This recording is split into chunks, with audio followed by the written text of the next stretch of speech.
like open, and so it kind of gets metally, but it's fine.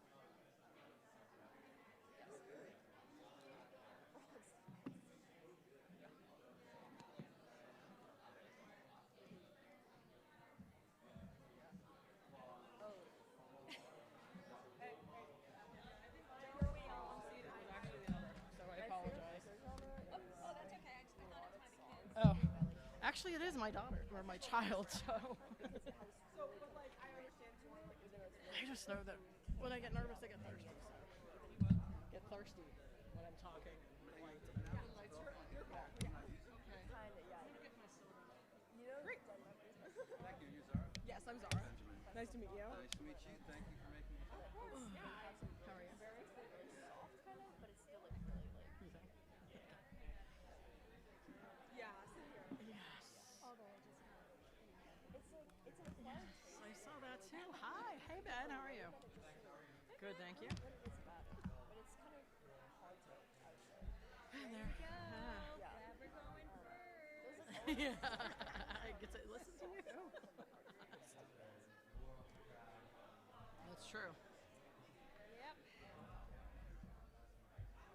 Yeah, we're passing mics again. Oh yeah, yeah. Well, you guys got 3 people for mics. The lights are awesome. Yeah, the lights are really bright. I guess at night, but you know what? It's illuminating.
Am I? Can you hear me? No. Okay, now they can. Okay. Great. If the candidates in the first round. Okay. If the candidates in the first round could please take their seats. Thank you. Oh, And if you are part of the forum and you have your cell phone on you, you're encouraged to put it in the phone caddy. There's a name tag with your name on it. that's what we do here at NHS. We put our phones in the caddy.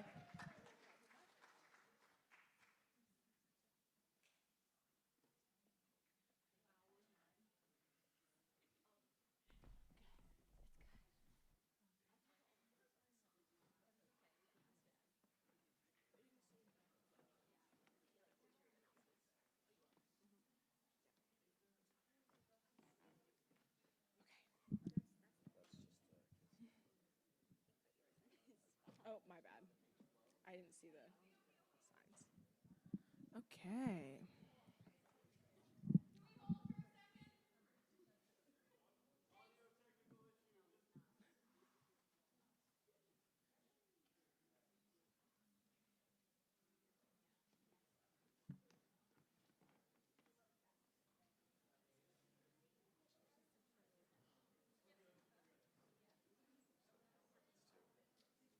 Yeah, I want. Do you want me to go tell people Yep. outside to Yeah. come in? Yes, please. All right, so they'll wait like 2 minutes? Yep.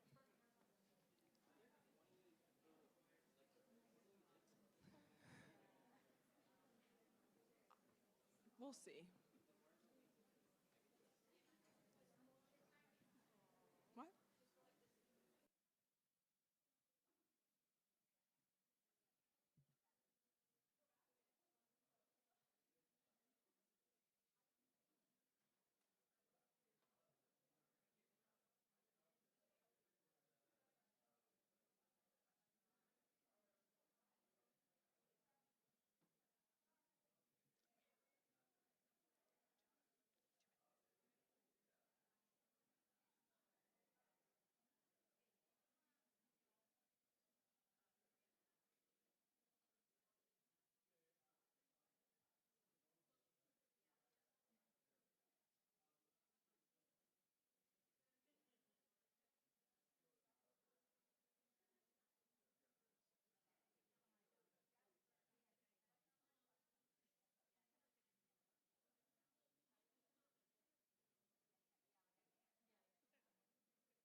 Okay. Hello, everyone, and welcome to the NHS Auditorium. My name is Zara Usman, and I'm the president of the Student Union here at NHS. Oh, thank you.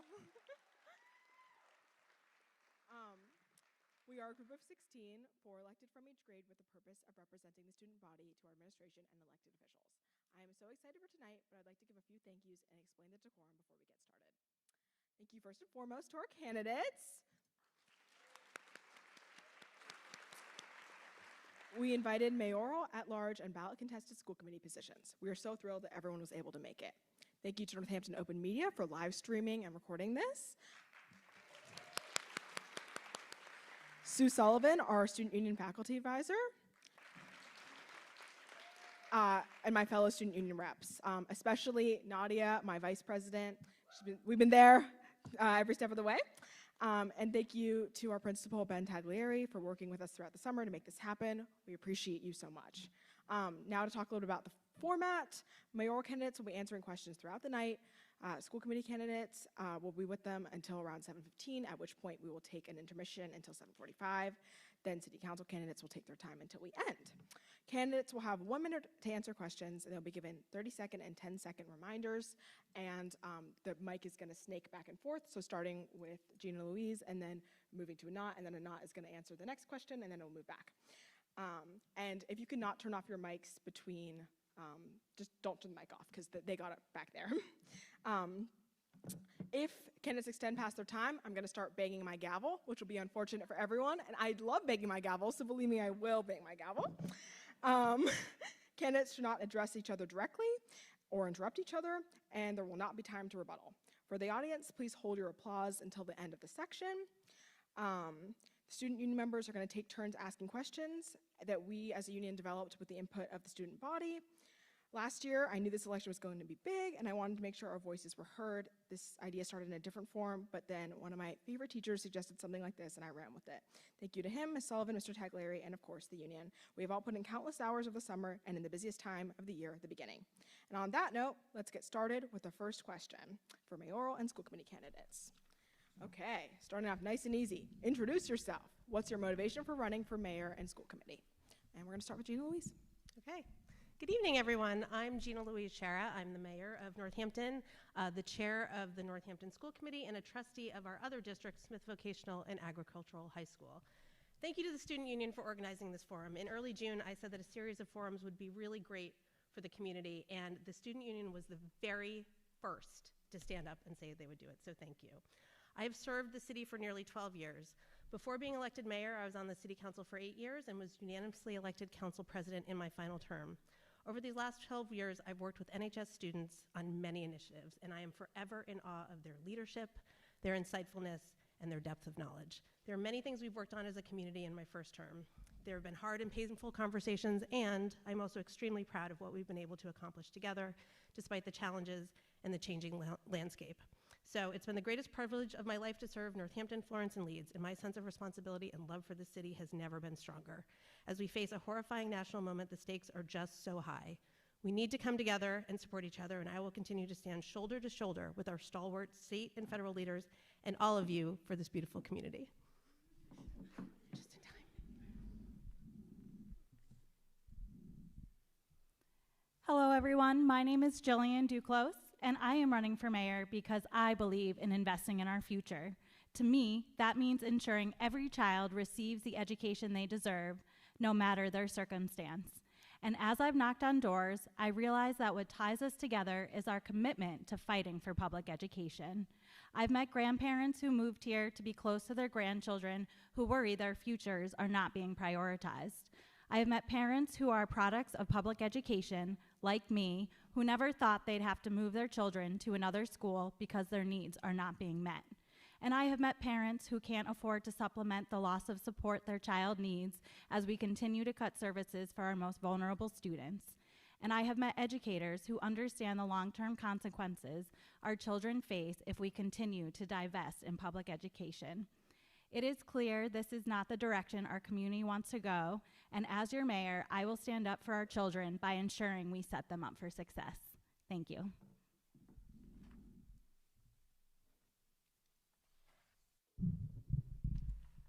I'm very intimidated by the clock. I'm I'm Tiffany Jewell. I use she, her pronouns. I'm an educator and I've been teaching in the Valley for 20 years. Thanks to NEF grants, I had the opportunity to work in all of our elementary schools and JFK, working with the educators, working with the learners, collaborating with principals, and doing work on identity, justice, and activism. It was really exciting. I'm also a caregiver. I have 2 kids, one in JFK and one at JSS, and served on the JSS Council for 4 years. And I'm an author. I write books for kids on social justice issues, including the book, This Book is Anti-Racist, which a lot of our students have read in our schools. I'm running for school committee because I know our schools. I know the buildings. I know where all the adult bathrooms are in our elementary schools. And because I will represent the interest of the caregivers, the students, and the community. Also, I bring a perspective that we don't have in our school committee. I'm a Black biracial woman who grew up living in poverty and the daughter of an immigrant. So I'm running because I'm not new to this work and I can do it. Hi, I'm Emily Seraphy Cox. I have a 9th grader who graduated from Bridge Street School and JFK. I have been a community organizer for over 20 years, organizing mostly with women of color to build power and realize justice together. I've been the Ward 3 school committee member for almost 6 years. When I first decided to run, I wanted to bring a fresh vision to Northampton Public Schools. I envisioned innovative and inclusive classrooms, innovative and inclusive curriculum, like dual immersion Spanish programs. I envisioned a district that funds fair wages to retain excellent educators and staff. During my time on school committee, I have made these my core priorities, and we've made some progress, but the work is not done. In fact, we're just getting started. Now we need to plan about how to keep salaries competitive and make critical investments in our district to ensure its success in the future and the success of the young people we serve. Can we take this out of the holder?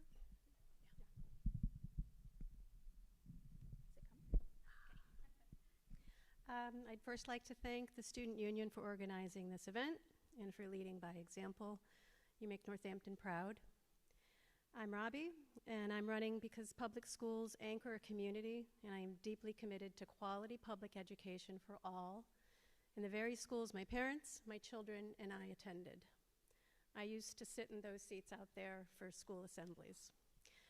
How we conduct ourselves on behalf of our children must be built into the very foundation of this next committee so we can move forward as team members, problem solvers, innovators, and leaders in Western Mass. Change is inevitable, and change is good. I want Northampton to be at the forefront, learning from and using new best practices in the face of our challenges. I will not use fear or anger to activate and divide, but connection and purpose to inspire and unite. While challenging, this job should also be exciting, and that will be my approach.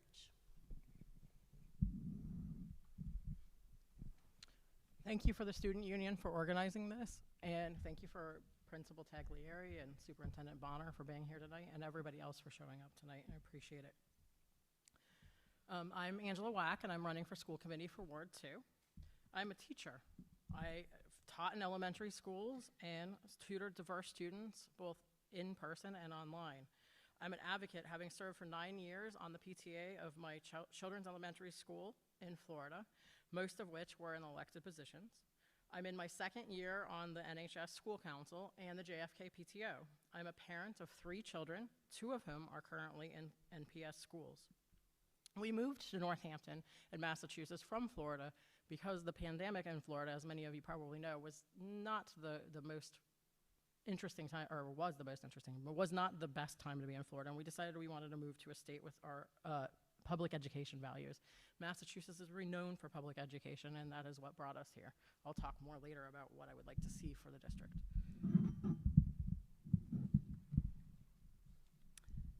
My name is Anat Weisenfreund. I'm since January, the current school committee member. Thank you so much for having us. I'm running to be elected in November because I know how important early experiences are in shaping our children's future. And because I am concerned about the well-being of our children, caregivers, and staff in our district due to years of underfunding and lack of strategic and collaborative vision. I think you should elect me to continue in this position because of my many experiences as a student, leader, mentor, and advocate working in large and complex child-serving systems. I've already demonstrated that I can help solve the key issues impacting us today. In this election, some people have said that we should behave like our children are watching, and I agree 100%. And what I want our children to see is that we as a community do everything possible so that they have a future in which they thrive. We all had someone, or wish that we would have had someone who did that for us.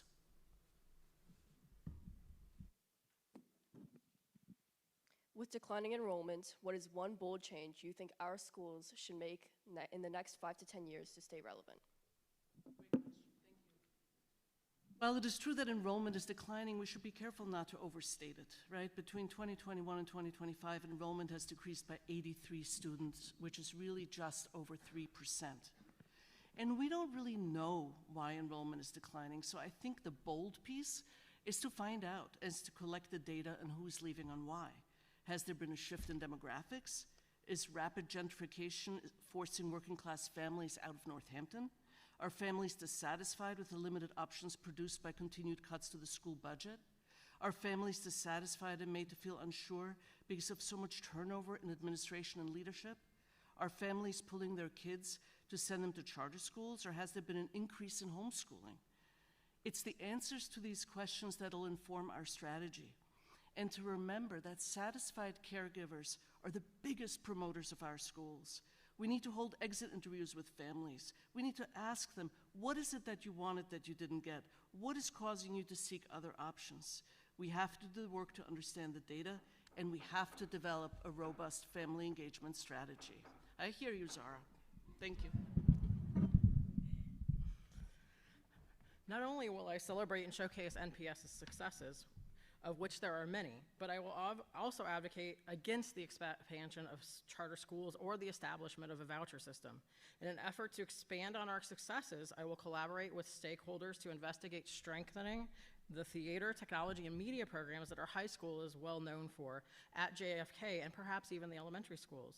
By working to rebuild a sense of community and cohesion that was lost over the last several years within the school committee in this district, supporting school leadership in doing the same in their own school communities, advocating for caregiver involvement during the entire educational journey of their child, not just elementary school or high school, but the whole thing, and involving interested community members to use their strengths to help our youth, we can build schools that students thrive in and don't want to leave.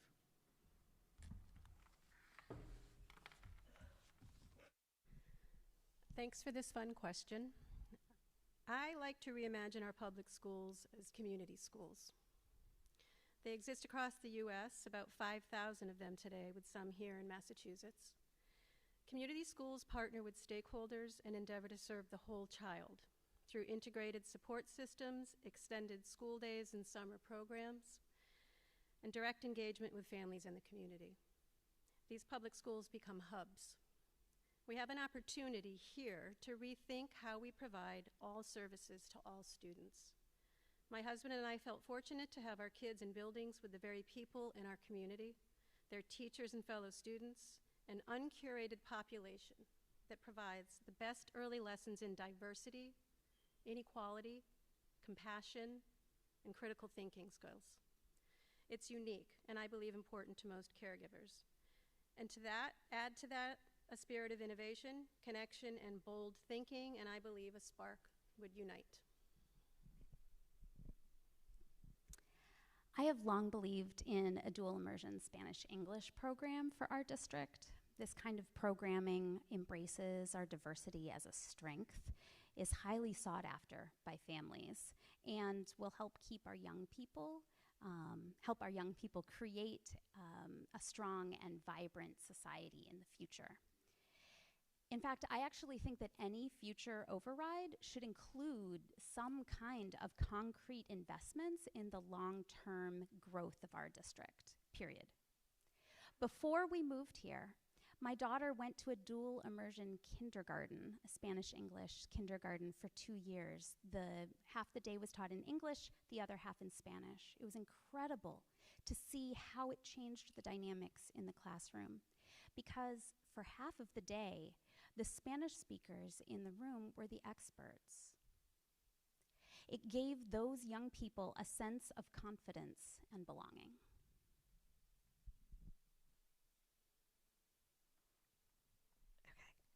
Just like making sure we're good on time.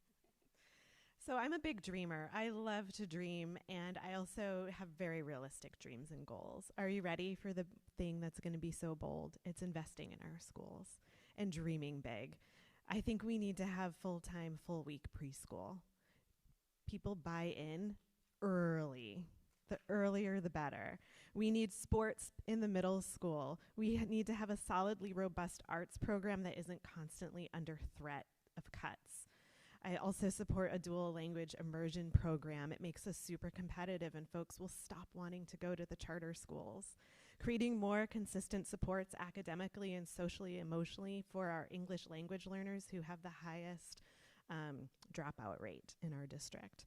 We need to provide inspiring, relevant, and consistent professional development to our teachers and staff, and ensure that our students with disabilities are receiving the services that are our responsibility and their right. We want our community to want to stay in Northampton.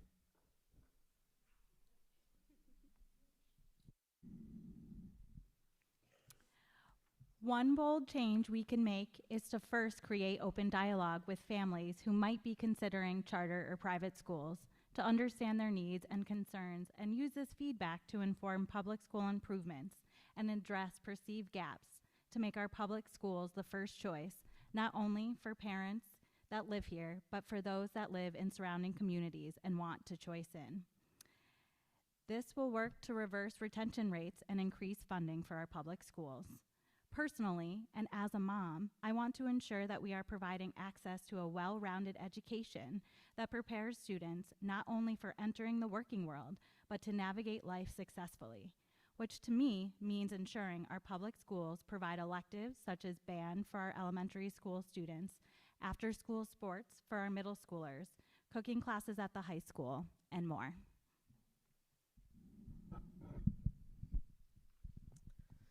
So declining public enrollment is a nationwide phenomenon, and Northampton is certainly not exempt. Big systemic factors are involved, including declining birth rates, housing shortages, school choice pressures, increases in homeschooling, and the undermining of public school funding at the state and at the federal level.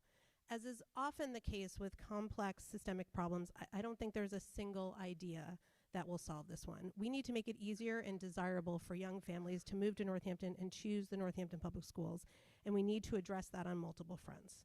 We need more housing, which I've been working on. We need to fix the state funding formulas, and we're in the middle of a tenacious lobbying effort, thanks to our state legislators and the amazing work of our Northampton high school students. And we need to be willing to support periodic overrides and get beyond the right-wing Prop 2.5 property tax cap, which Northampton has already had a great record of doing. We need our schools to be the best possible, and that means pulling together and dealing forthrightly with any problems that arise. And we need to celebrate all that is wonderful about our public schools, our dedicated educators, our creative curricula, our engaged school community. There's so much positive energy in our community, and I know we can put it to good use to tackle these problems. What is your understanding of how schools are currently addressing issues related to AI usage? Does this align with your views on productive AI use for students? And what do you think our district's policy should be? So the school committee should absolutely prioritize AI policy in the next term. We are primarily a policy-making body, and the guidance in this fast-changing area is very sorely needed. Whatever our level of comfort with AI, me, not so much, it's not going away anytime soon. Students, teachers, and community members are all seeking more clarity, and there are serious philosophical, ethical, environmental, and practical questions to consider. And I think that we need to recognize that for some students, it can be a powerful tool that allows them to participate in ways that they haven't been able to before. I certainly don't consider myself an expert on AI, so I can't tell you today what the perfect policy is. Frankly, I don't even think experts on AI could do that. So we're going to have to do a lot of listening to our teachers and our students and hear about their experiences and what they've been, and learn what has been what will be conducive to learning and what will be an impediment, and come up with policies that are realistic and can be implemented, which can also make sure our students know how much, we have to make sure they know how much we value their genuine voice and their critical thinking skills, and how much we value the teachers who teach those skills as well.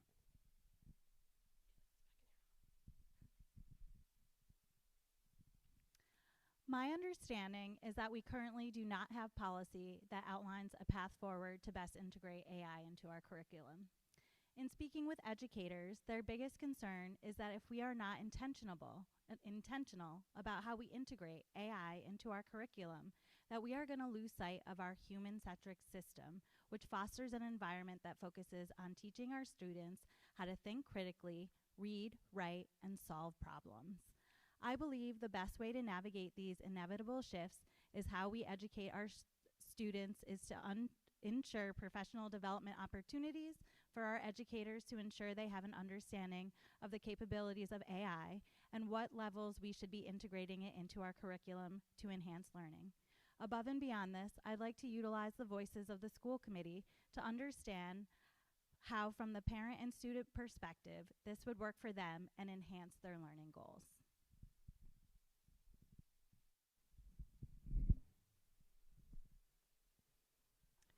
So I believe we need to have a policy right now. I know that my 8th grader, when he gets help on his homework from me, writes on it, "No AI was used, my mom helped." And I don't know if that's something he has to do.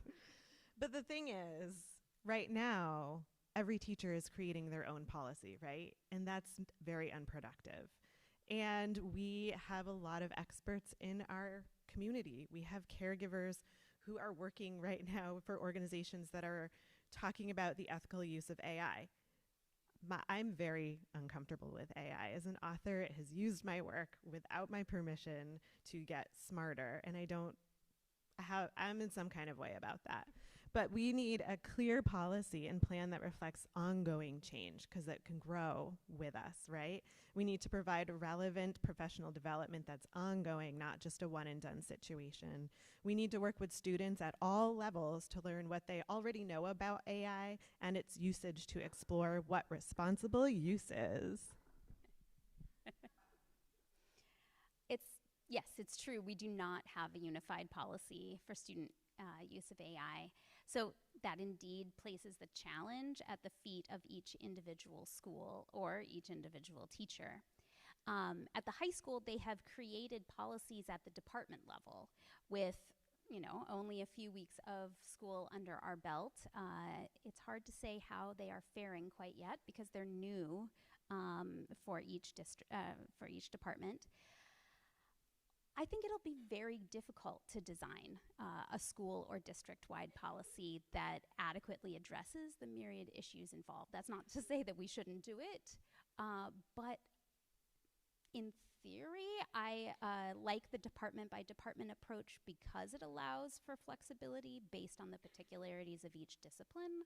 But I think that is something that we should integrate into a more comprehensive policy. And like any major change in policy, we need to make sure students and educators are at the center of the process, not an afterthought.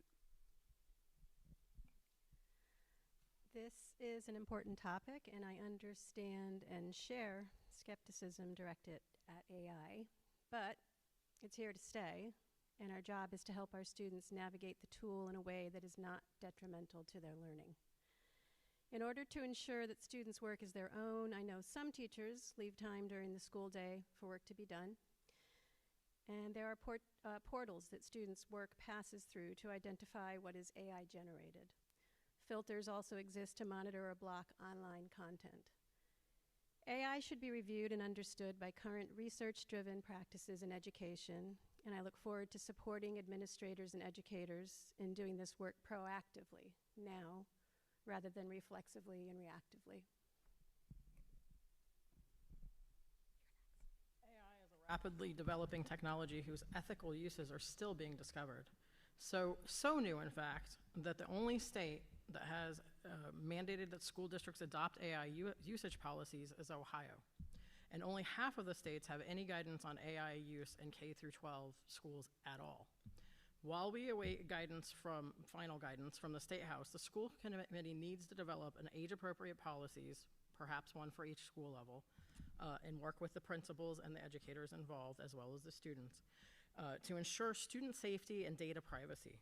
Our students must be prepared for the ever-changing world, and learning how to think critically about the vast amount of information we are all faced with every day is imperative. Massachusetts is currently piloting a semester-long Principles of Artificial Intelligence course in 30 districts across the Commonwealth. I am paying close attention to how the pilot is implemented in communities like ours. If it is successful and I am elected, I will advocate for the addition of this course to the NPS curriculum offerings. But above all else, AI should be a tool in the educator's toolbox and should not be a replacement for human educators. It's really fun to go last on this question, and it's delightful to have a question where so many of us agree. And I remember at school committee meetings, I heard from student representatives some of your concerns around AI, and particularly around academic integrity and transparency as far as homework goes. In last spring, DESE did develop some comprehensive guidance that I think will help us in developing a policy, and I agree with the mayor that it should be a priority this next year. And as Angela said, just today the state announced a new partnership around a new and robust AI curriculum. Several districts in Western Mass are taking part in that, and we should try to get in on the action. I think I think about this policy development always as putting students at the center. I think it's very important for me to know we need you to tell us how it's impacting you, right? You know that better than anybody else. How can we help you to manage this technology and your sense of agency in the face of it? This is how we make good policy and find good solutions.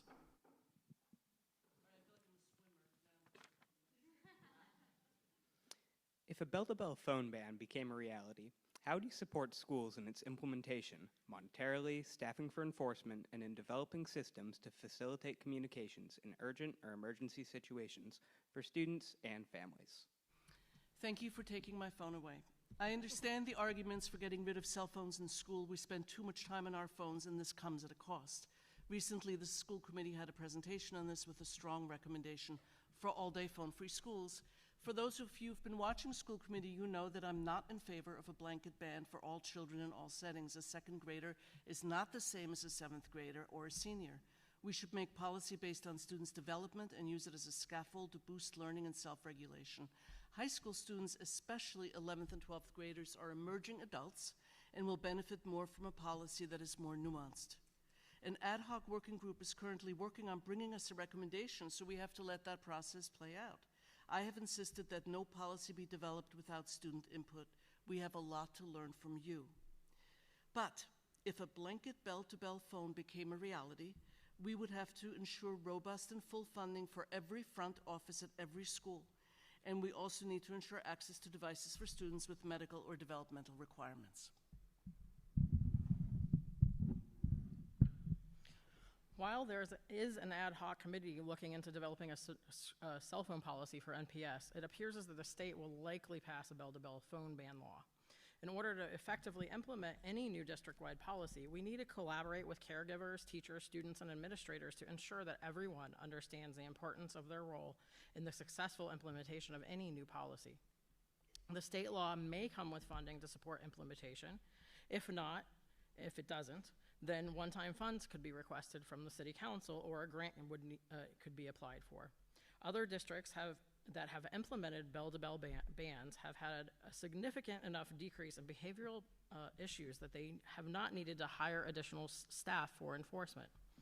As with most policies, there needs to be some flexibility to allow for students who have unique needs, such as work, medical, or familial needs. This is another very important topic. I support the need for a comprehensive plan for a bell-to-bell cell phone ban, and I'm glad to know there's already an ad hoc working group that includes students, caregivers, educators, and community members. This is a complex issue that evokes strong feelings and must be done with great care and understanding. Issues of implementation should be arrived at through local feedback, research, and best practices already in place elsewhere. We have an opportunity to approach this issue with curiosity and excitement as to how to plan could improve learning and engagement in our schools, while still recognizing the need for systems of communication in a world where cell phones are at the center. I know that this is a matter of great concern to many of our high schoolers. Not only do I have one in my home who tells me all the time, but we hear it just about every school committee meeting from our representatives, and with good reason. Many young people cannot imagine going multiple hours without access to their phones. Indeed, many adults can't either. And how many times have we heard people say, oh, I feel naked without my phone, right? It has become almost a part of us. So I imagine that there will be a major transition period,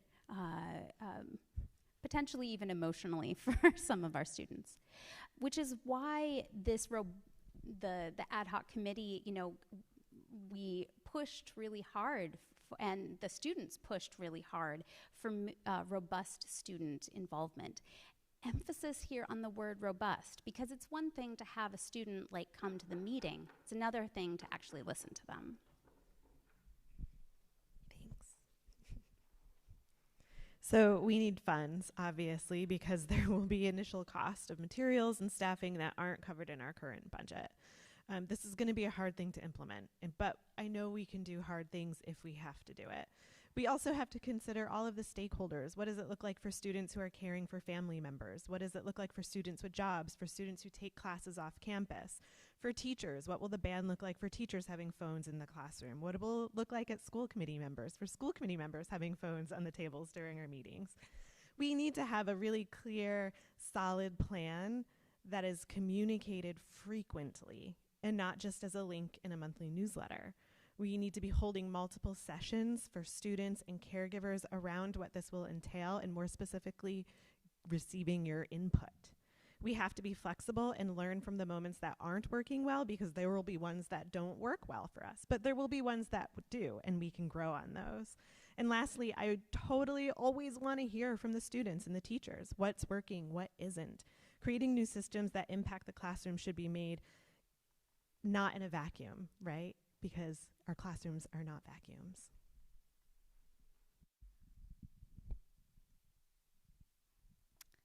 I have been paying attention to how other communities are navigating this issue, such as West Springfield, who just reported out how this has been working in their schools over the past year. What struck me the most was the decrease in fighting they saw as students were utilizing their cell phones to create content for social media platforms. I do think that moving in this direction will be something we should really talk about as a community, but we need to understand what challenges cell phone usage is creating for our students and work together closely with them and with families to ensure they are on the same page on how to help our students navigate this in productive ways. Regarding implementation, and specifically regarding emergency situations, we need to ensure that offices are properly staffed to ensure a call can be placed and received, ensuring students are notified, as well as develop protocols with fire and police. This will take the burden of navigating these situations off of students and put it back in the hands of the adults to help ensure that students can focus on learning. So it's very likely that this state bill is going to pass, and Governor Healy has already indicated her support of it. So I think we need to acknowledge that there is momentum, and this is likely going to happen, and we need to operate on that assumption. So as you've heard, we put out a call for interest, and as the chair, this week I'll be appointing an ad hoc committee of school committee members, students, caregivers, staff, and administrators to provide input on what a policy should look like for Northampton. It's critical that all stakeholders are involved in hammering out this policy that addresses the distraction and mental health concerns, but also allows for the flexibility that some situations may need, or that certain students may need who use devices as part of an accommodation, or for medical or for other reasons. So it's important that we look at all of those issues. I have also already had initial conversations about what would be needed for a capital request for a system for implementation, whether it's Yonder pouches or some other kind of system. So that is actually very doable for us to look at for next year. Now that MCAS has been removed as a graduation requirement, how do you seek to assess and maintain our educational standards in our district?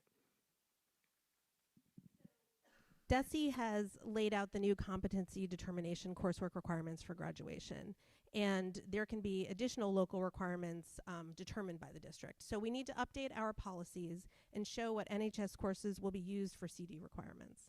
The school committee must vote on these updated policies, post and translate them, and submit them to DESE by the end of this calendar year. The Rules and Policy Subcommittee, administrators, guidance department, special education, and multilingual educators are working on amendments to bring to the next school committee meeting. Additionally, I think we should have a district-wide conversation to create the portrait of an NHS graduate that aligns with the vision of a Massachusetts graduate that the Healy Driscoll administration released last week, but one that is specific to Northampton and to our students. I think it's important that we look at our courses and also how our day and sections are structured to ensure that they are fair assessments of mastery of the materials, but also that we have ways to adapt the requirements and core competencies for every student and their learning needs and any accommodations that they may need for whatever they want to do post high school.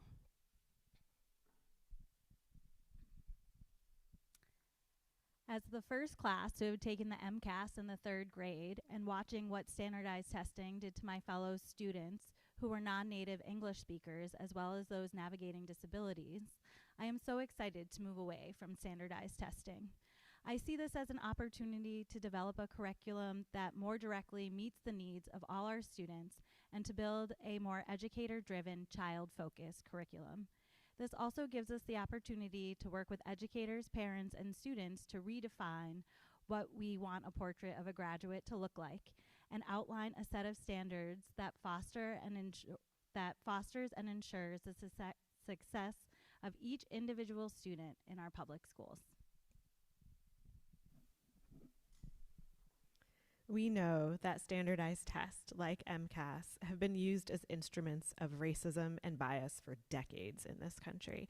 And I am so proud of us all for resisting that misuse, abuse, and overuse of inequitable and unjust assessment. And I know we can do better. And as the state continues to build recommendations for us, we need to actually work with teachers and staff who work with learners to understand their current tools of assessments. This is happening every day in our classrooms. Teachers are assessing students from observations, from quizzes, from chapter tests, from skills, portfolio-based assessments. There are so many different things that allow us to see a whole child because you are not numbers, you're whole people. I supported the removal of MCAS as a graduation requirement for all of those reasons. It was a poor measure of achievement, especially the type of achievement we associate with a high school diploma. I did not have to take such a test or pass such a test when I graduated from high school in Madison, Wisconsin. This meant I was able to concentrate on the content of my classes and on growing as a person, which I did a lot of in high school. I walk kiddos to school every week on the Bridge Street walking school bus, and I have seen how this test has taken its toll on our children, and I want whatever comes next to not repeat those mistakes. I've talked to 2nd graders who spoke of losing sleep because of anxiety over MCAS. Whatever tool or process we devise to assess students' eligibility for graduation, it needs to be something that adds to the student's learning, not takes away from time on learning, and creates, indeed, a full picture of the student's abilities. Our state has a working group on establishing standards for graduates. Thank you. And our school committee with community stakeholders are supporting the work of Principal Taglieri in developing the picture of a Northampton graduate. We also need to align with folks at all the other schools in the city, as well as the middle and elementary schools in this effort. The high school is not alone in developing our students. We need a way to evaluate if students have learned the necessary information and skills for graduation, and to ensure that we are preparing them to continue their education or compete in the job market. We should honor the original purpose of MCAS from the Education Reform Act, the Massachusetts Comprehensive Assessment Systems, plural, including all measures of student achievement, not just one standardized test. Students can show what they know in a variety of ways. We have an opportunity here to create an equitable system that showcases what our students are doing. I look forward to seeing what the MCAS working groups produce.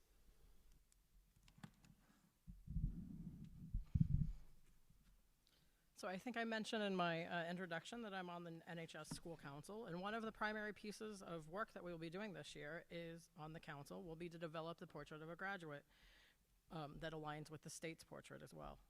While this work has barely begun, and in addition to the coursework that the state is going to require, some of the qualities we have discussed are resilience, strong foundations in financial and digital literacy, and awareness of a variety of worldviews, and the openness to collaboratively build consensus and compromise.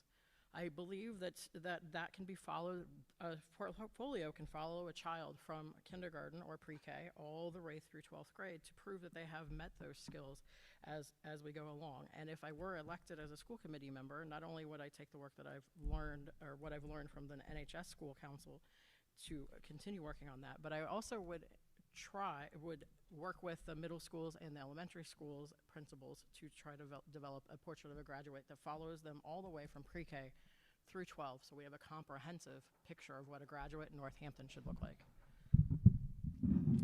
Well, again, what a delight. I really agree with most of what's already been said, and I don't think I need to repeat it. We've all done our homework. We know about what the state is doing. I agree with Mayor Shara that we have a lot of work to do. I really think this is such a hopeful question and a hopeful thing to think about, because I feel that one of the things that's been missing are real, profound, authentic conversations from many different perspectives about just this, right? One of the benefits of eliminating MCAS is the opportunity to really think about what we want our graduates to leave with. And I want you, the students, to give us the bulk of that information.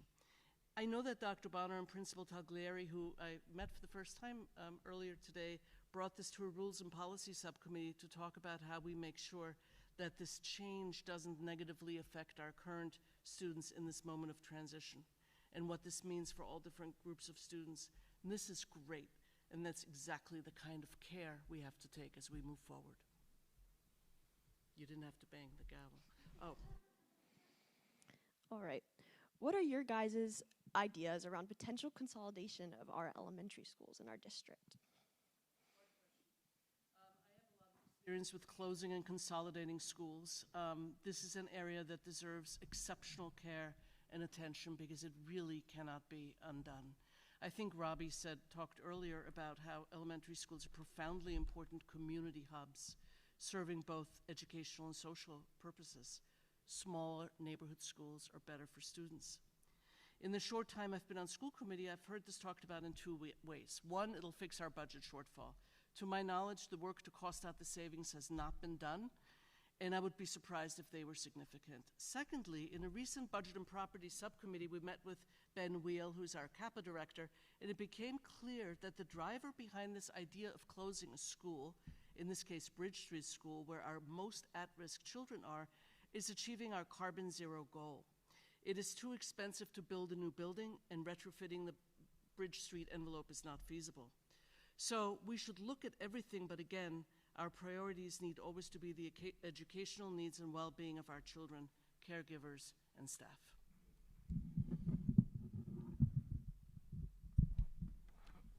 There is currently an ad hoc committee whose work is to determine if consolidations, is a viable means of addressing the current challenges and opportunities that NPS faces. If elected, I, along with my school committee peers, will review their findings and recommendations. That being said, at this time, unless there will be significant savings demonstrated and or improvements in student outcomes demonstrated, I do not believe that consolidation would best serve the students of this district at this time. Rather than that, I would like to make an effort to increase enrollment at any of the schools that might have significantly decreased enrollment by offering programs such as dual language immersion, or perhaps a theater program or a media program. The Strategic Planning Consolidation Work Group, which is part of the strategic plan for Northampton schools, has been studying this issue since March of this year and is made up of volunteer parents, teachers, community members, and our superintendent, Dr. Bonner. The group is reviewing the needs of our school buildings along with enrollment changes. I look forward to their findings, and based on those, we'll look to see what's in the best interest of our 2,500 students and the budget, as well as for information on efforts to achieve net zero and climate-ready school buildings. It's a commitment the district has made to sustainability. So the first thing I will say is we cannot close Bridge Street School. Yes, it is the oldest building and the smallest plot of land. It's also on a site that would be perfect for luxury condos. But this is a decision we need to make based on the needs of students first, period. The district tried to close Bridge Street School many years ago, but Ward 3 and the school community showed us how critical Bridge Street School is to this town. It's a historic school site with a vibrant school community. It's our only urban school and is highly walkable, which is actually especially important considering our goals around climate. Of course, none of these are going to be easy decisions. All of our schools are loved by their communities, which is why we need to carefully consider both the savings and challenges of the various options and not just assume consolidation is the way to go. So first and foremost, above anything, we need community transparency. We need to also understand the culture of our schools, who is in them, who they're serving, because our schools, as everyone agrees, are the center of our communities with this city. And the schools are all different. I have been in our elementary schools. The cultures of each school is very different. So you can't just close one school and expect everybody to go to another school and everything will be fine. This is a decision that should not be made behind closed doors. There needs to be open forums. There needs to be a lot of community input. And there needs to be thoughtful, carefully planned process, because we're essentially building a whole new community if we need to shut down a school, which do we even need to? So, I'm all messed up from the, no, just kidding. We're good. We're making decisions for the children who are in our schools now and who will come in the future.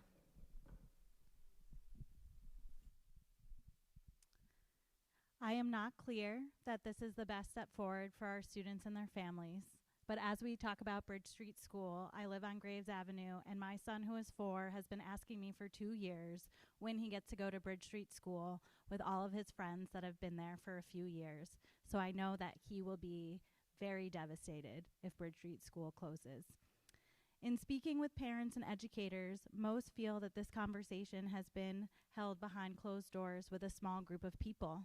We need to bring experts who have deep knowledge of the pros and cons of what the outcomes of this type of shift would look like, as well as parents, students, and educators to the table to understand their viewpoints and how to best navigate forward in ways that support the success of our students. So first of all, we are also a Bridge Street School family. It's very near and dear to my heart. My kids had a fabulous experience there. So as you've heard, there's a strategic plan working group that is looking at facilities. While there would be some cost savings if a building closes, it isn't necessarily such a significant annual savings that in and of itself it would be a game changer for our school budget, especially since the building or buildings the students would be consolidated into would also have to take on additional costs. So I think the important thing to focus on is what is the best learning environment and how do we create healthy environments across the city that work for how we educate students now and into the future. What is the model that is most supportive of our students and of our staff? This is a community conversation, and I hope that we can have it in a genuine and open way, assessing proposals from the perspective of what is the best environment for those who use those buildings daily. Do you believe our city's discourse around the school budget has been productive? And if not, how do you plan to move the conversation forward? In a sense, yes, it has been productive. We've been able to increase the annual appropriation by a record 32% since I've been mayor, in part because of a robust debate we've had and lots of different ideas that we've listened to, and we've sought to incorporate those ideas to the greatest extent possible. We heard suggestions to use more money from our reserve accounts for schools, and we've tapped $5 million in reserves. We've used free cash to seed a special education stabilization fund, which we're keeping going with Medicaid reimbursements, creating a new revenue stream for schools. We've heard suggestions to adopt more aggressive revenue estimates, even if that means smaller surpluses at the end of the year. We've been pushing those revenue estimates for the last few years. You know the people in this conversation who have really set the example for constructive engagement? It's the students. I've had great conversations with members of the Student Union, Student Advisory Council, and the city's Youth Commission. They work to have accurate information and they advocate for school funding in public meetings with respect and strength, and that's important, and we should lead by their example. I believe that when it comes to conversations around difficult issues, such as what we have been facing around the school budgets, that is our leaders that set the tone. When we have leadership that continues to dismiss the concerns of educators, parents, and students, rather than bringing those voices to the table and working alongside them to outline a path forward, we continue to breed an environment of division. That being said, the citizen engagement around this issue has been productive, and I am proud of those that have shown up to do the work to move us forward and ensure we're not leaving any of our students behind. I plan on leading us through this with my deep understanding that those on the ground, students, educators, and parents, should be driving this conversation and should be spearheading the process. And I will work alongside our community to develop a sustainable plan that prioritizes the needs of our students first. I don't think we should have to fight so hard for our students to be able to attend schools that are staffed and resourced. The learners, hold your applause, I got time. So the learners in our community have a right to receive a fair and just education, and they're not yet. I think the discourse has been productive in that many more folks are aware of schools' budgets, right? It's not something we think about all the time. And I also think we shouldn't have to spend so much time working on hypotheticals. In the JSS Council, we spent majority of our year creating arguments on why we needed to retain certain staff when we could have been doing so many other things. I also think that we shouldn't have to miss key hiring moments because we don't have an agreed upon budget at the right time. To move the conversation forward, a few things need to happen. Transparency around the budget. Members of the ALT team and the school committee can work with school councils and offer community sessions where folks can learn about the numbers and ask questions, because if there are questions don't get asked, we just make up the answers ourselves. And while we're fighting for our equitable share of state funding, we also need our city council to honor our schools with the funding they need to be so they can be robust and competitive. This means working with council members so we can all understand the needs of our schools that go beyond just numbers on a spreadsheet. Yes, it has been productive, if not always easy, but of course, as has been said, let's be real, if people just kept quiet, the students in our schools would be without millions of dollars in investment. It wasn't a gift from an enlightened, benevolent, unicorn, or the leadership, right? FDR, when he was elected, said, "Okay, you elected me to do these things. Now make me do them." And that is what has been happening in our community. I am a community organizer, so I see public discourse as the necessary fertilizer for a meaningful democratic decision-making process. Of course, now I stay away from social media because I actually find it to be antithetical to and a poor substitute for actual human interaction. So I choose to remove myself and not engage in and avoid vitriolic rhetoric, and instead focus on communications from actual students, actual caregivers, educators.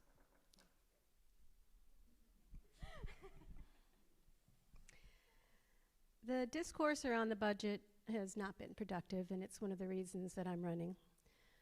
Suggesting that some people are against funding schools or don't care about children, as well as the use of shaming and name-calling, are obstacles to productive discourse and problem solving.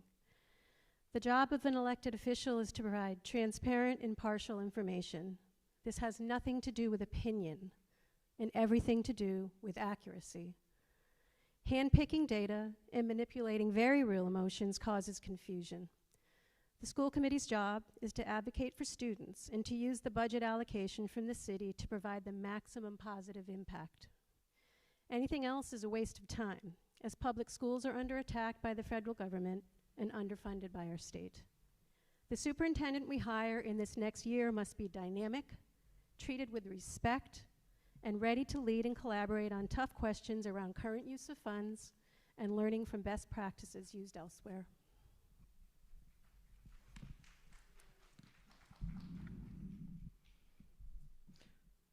As an educator, I believe that any time people's curiosity is piqued enough to learn something new that they may not ordinarily have any interest in, it is a productive endeavor. And how many of us learned about municipal budgets? Never probably really wanted to know about it, but we know about it now, don't we? I am disappointed, though, in the school committee's narrative that the only place for public education funding is through the city. The state also contributes, as well as the federal government. I will be advocating for both of those to match what they have said in law that they are supposed to do.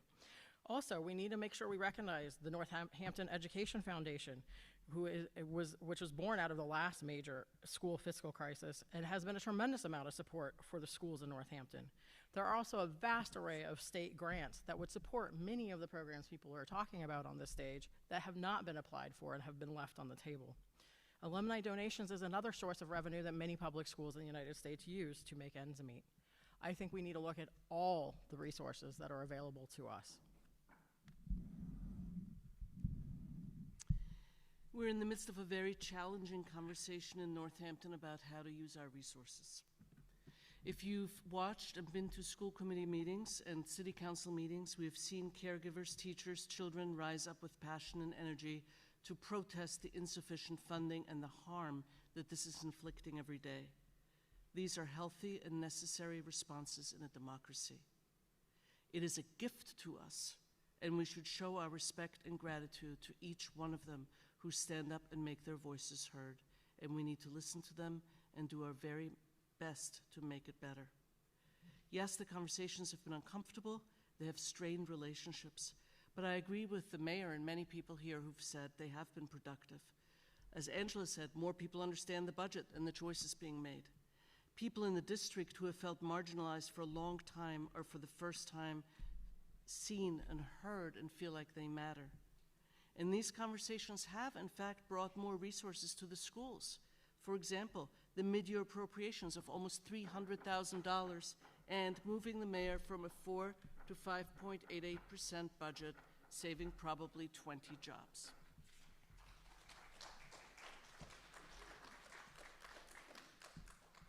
It is no secret that our special education department has been under increased scrutiny this past year or more. How do you plan to improve our special education systems and service delivery? Thank you for that question. I have lots of experience in this area as a former director of early intervention and as a former director of Child Find for the City of New York. Over 40% of our district's children are considered high risk, and about 700 or 25% have IEPs. As you know, DESE investigated our district as a result of a serious parent complaint and found us in violation of state law in a number of ways. Not meeting IEP service delivery, not tracking missed services, not having the proper licensed personnel to deliver some of the services. Don't get me wrong. I mean, these are civil rights violations, and they are a direct result of insufficient school funding, as parents have been telling us. Here is what I've already done in my role as school committee member, ensuring that this is brought to the agenda for ongoing discussion, ensuring accountability and oversight. We have brought before us the Director of Student Services to tell us what it will take to implement the necessary fixes, dug deep into the case report created for our schools that discusses the strengths and challenges of our special education program, and highlighted the necessity of a real family engagement strategy that can repair some of the deep erosion of trust that has been identified. I'm going to speak more about the case collaborative report that Anat alluded to, which you can find online. You just have to look up Case Collaborative Report Northampton, and you can read it for yourself. I'm going to highlight some of it highlighted our strengths and weaknesses in our special education program in our district. I'm going to just talk about some of the weaknesses because I do think that there are some solutions that are easy enough to find. One of the major things they found was that our curriculum is not aligned and not accessible throughout the district, including our tiered support. And we have a lack of staff training on the curriculum that we need to use for our tiers, which are interventions. The school committee can ask for one-time funds for curriculum and training because they are non-recurring expenses. The other thing I want to highlight was that inconsistent implementation of programs and curriculum is another problem, as well as the need to rebuild collaborative relationships between home and school. I strongly feel that our enormous amount of leadership turnover in this district has been a large portion of the problem with our special education program.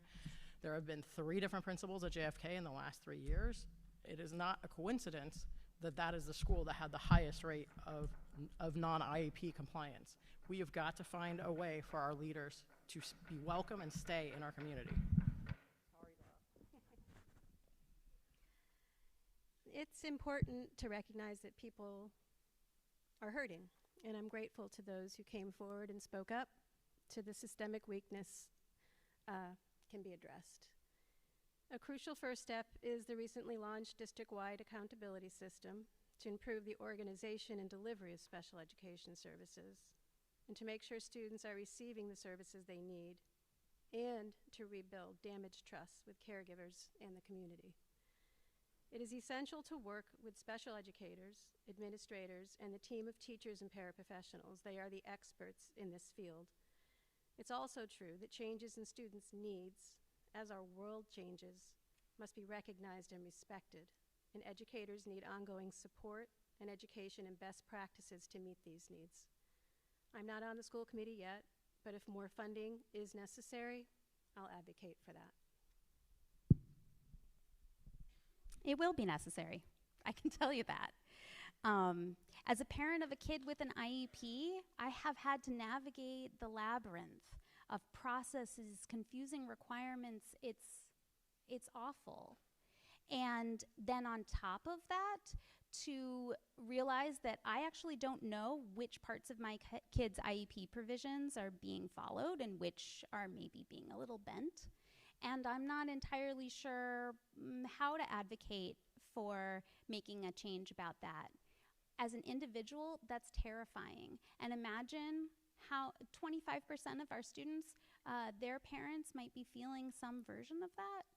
That's a very challenging situation, to be sure.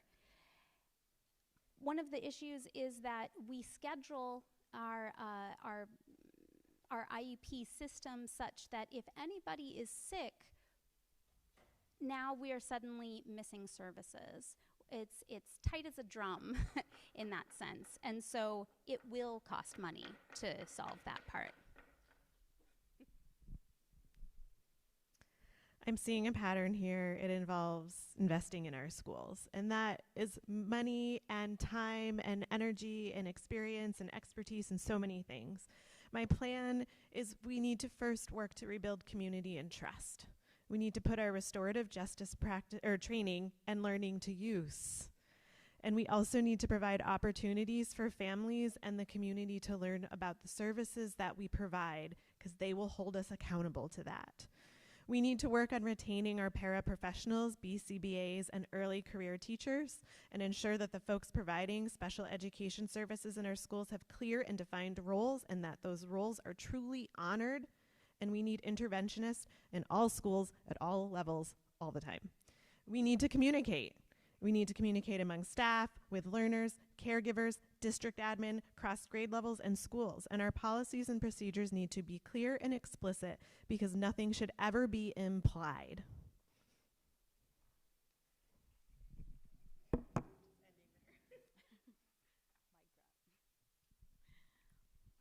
This is about priorities, and clearly the way we are making decisions made special education a non-priority.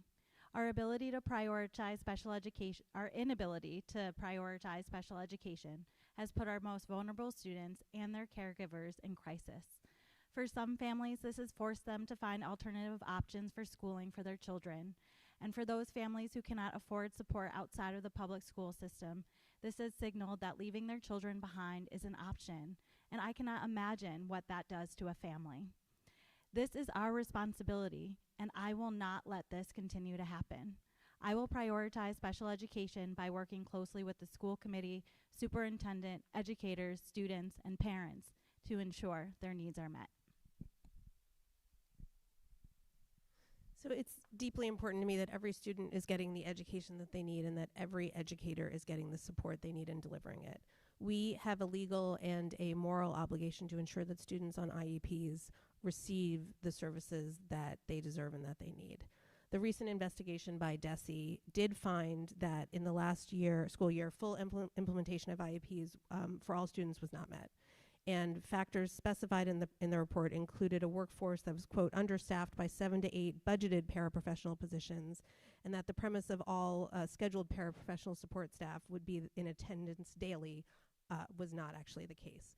So the findings revealed an unacceptable failure in our obligations, and I thank the caregivers and the students and the staff who voiced their concerns and called attention to these problems.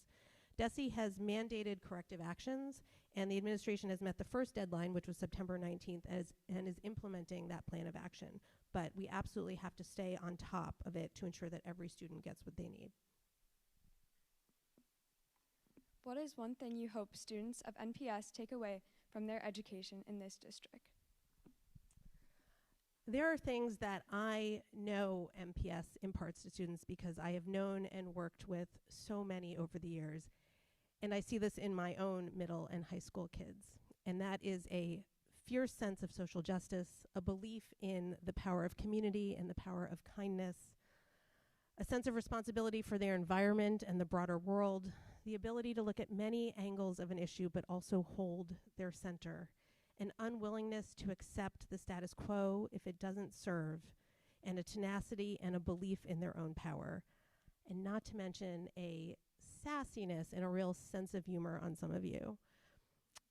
I hope you take away with you a firm belief that your home community greatly values your voice and that we are so, so proud of you. And I hope that no matter where life takes you, you feel how welcome you are to always come back.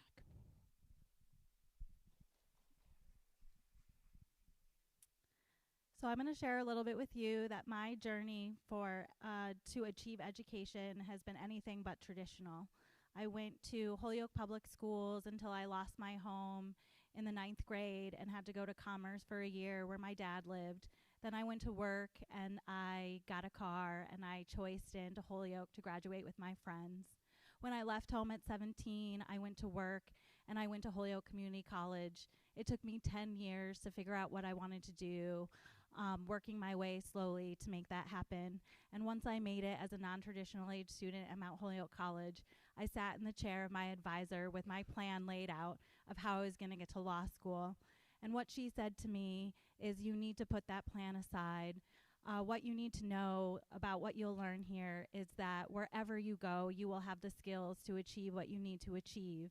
And what I would like to leave our students with is an understanding that no matter what your journey is through education, that you are supported, that we will be here for you, and that you're going to make it because we give you the skills you need to show up where you are and do what you need to do to make your life happen. What I want for you is I want you to be ready to take on the world and to know that you're ready. I want you to remember those change maker lessons you had way back in elementary school, maybe in Miss Jenny Jen's class or Miss Mangione's, one of the amazing kindergarten teachers. And I hope you know the change makers aren't just folks in your history books, but they exist right here, right now within you and within us too. May you always seek truth and be bold and brave wherever you are. And I also want to give you some of your own words back to you. Well, Ella Hendricks' words from her commencement speech last year. When the world tells us silently to go along, it is our job to remain rooted in what we believe. When academic freedoms are threatened and institutions disguise complacency as neutrality, it is our job to refuse to become complacent. First and foremost, I would say confidence in themselves. My daughter's father was told by an elementary school teacher that he would never amount to anything. That message stuck with him, undermining his confidence even into adulthood. Conversely, I know that if he had access to trusted adults at school who could have helped him navigate the challenges of his home life and find confidence in his own intellect, things would have been very different for him.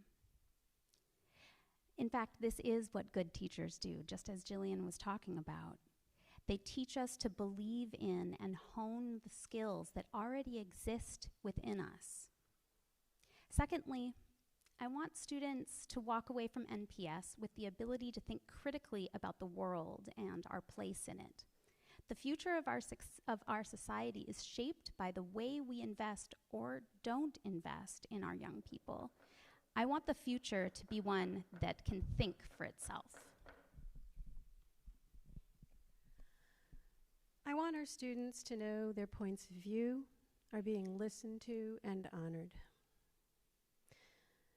while the adults around them bring their best selves to the tasks of working together to engage in robust discussion and provide top-notch educational and social experiences that include a real understanding of diversity, linguistic, racial, social class, and learning styles, and that public schools are a critical component of democracy.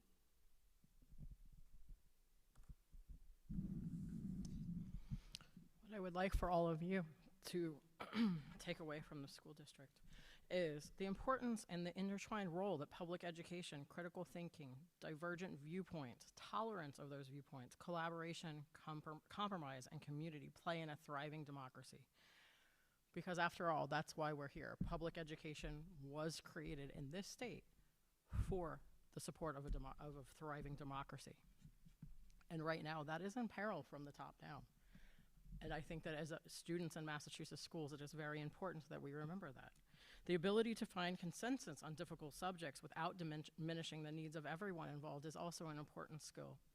Support and kindness are important even when people disagree. And I hope that you guys all realize that we can disagree, but still get along. I apologize in advance for the sappy being sappy.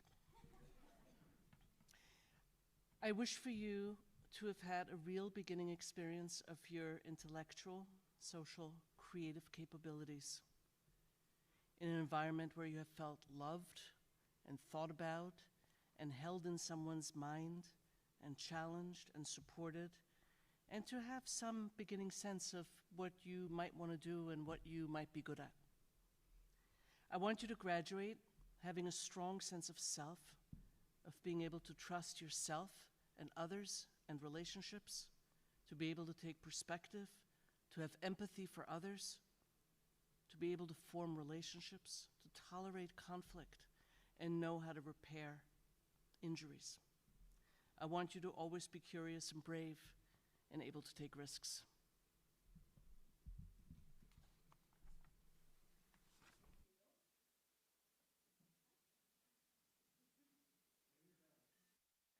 No, they're working on it. Okay, well, I'm just gonna, well, I don't know. Okay. Oh, yay, there we go. Okay, it works, yeah. Thank you. Okay, so this is gonna be our last question, and it's a closing question, so since the mayoral candidates are gonna be able to answer it in the next round, you guys can skip out on this one. So, very simple. Is there anything you guys would like to expand upon in closing?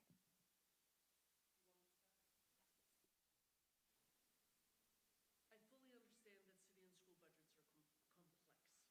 Of course we need more money from the state. Of course we need charter school funding formulas changed. Of course we need more help from Smith. But I think what we're struggling with here is not primarily a money problem. In a city like Northampton, where we're producing millions of dollars in surplus revenue each year, and have used that to build extraordinary reserves, we have so much opportunity to figure this out, to talk with each other, to recruit and nurture the very best leadership, to try new things, and to be a model district that takes deep care of our children, caregivers, and staff. I believe that most people in Northampton want us to find a way to fully fund our schools and make sure that all children are served well. Whoever gets elected or re-elected on November 4th, we need you to listen deeply to our children, families, staff, and also to our school committee. We need all our leaders to demonstrate empathy, resilience, curiosity, and willingness to try new things.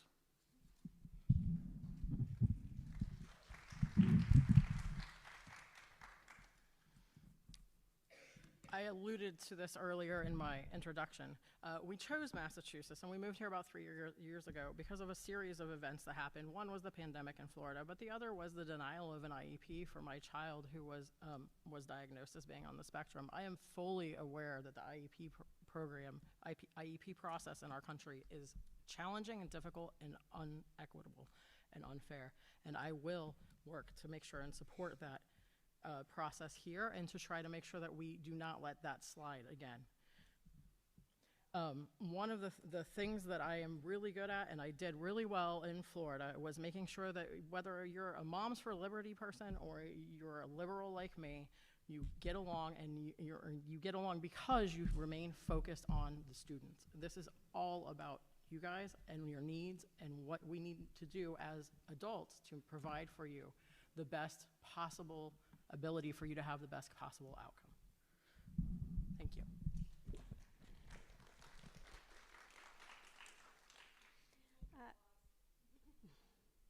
It's difficult to live in our world right now. So much of what is happening is outside of our control. People naturally turn to their own communities to feel a sense of purpose and to affect positive change, and that is a good thing. The school committee's primary stated purpose is to set educational goals and policies, review and approve the budget, manage school property, and hire and evaluate the superintendent. Those fortunate enough to be elected have one overall job: to come together on behalf of our students. Nobody else. To do that effectively means we should leave politics outside the meeting room. Anything else hurts our students. The opposite of politics on a school committee is productivity. I'll work with anyone to be productive for all of Northampton students. Thank you.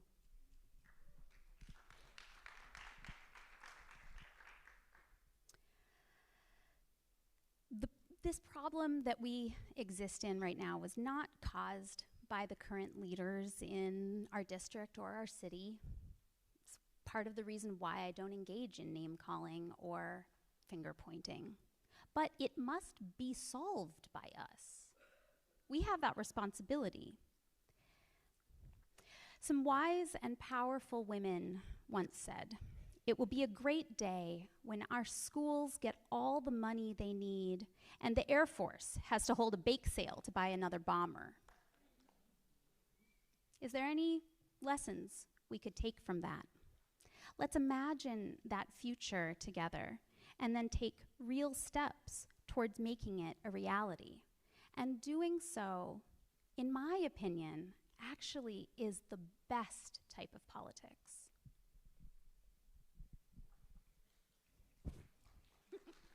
For the applause that Zara said y'all should hold.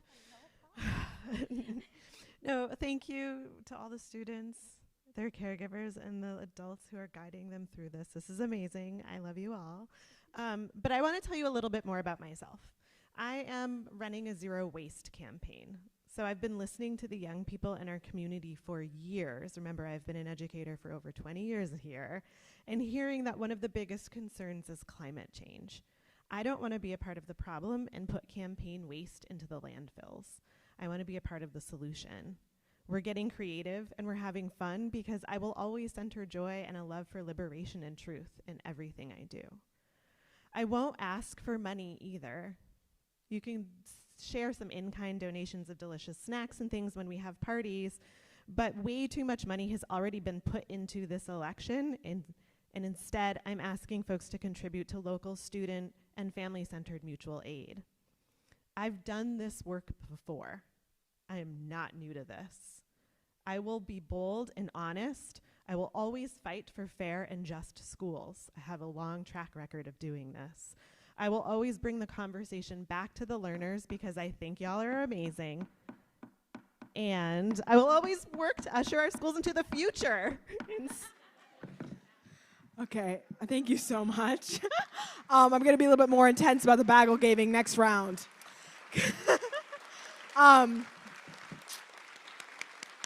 Yes, a well-deserved round of applause. That was a long time. Thank you so much to the school committee mayoral candidates. If you could take your seats by 7:45, that'd be amazing. I think the timing was pretty good, so yeah, thank you. Little break.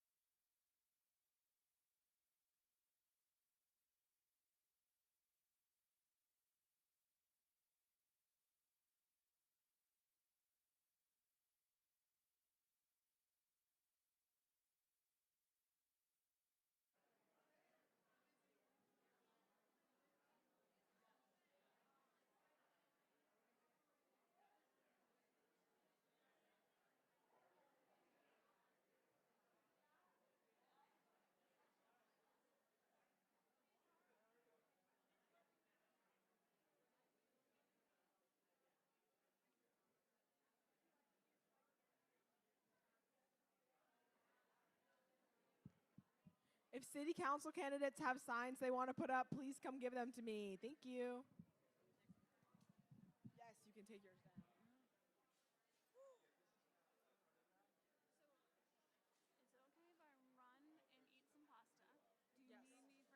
No, I do not. Okay. There's also pizza in the band room if you.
Okay, and we're gonna start again.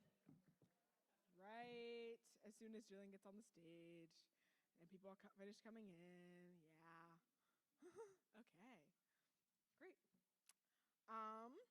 Okay, let's just start. Obviously, this is going to be another introduction question, so we can skip the mayoral candidates you've already heard from. So, city council candidates, introduce yourself, and what is your motivation for running for city council? We can start with Deb Henson. Sorry.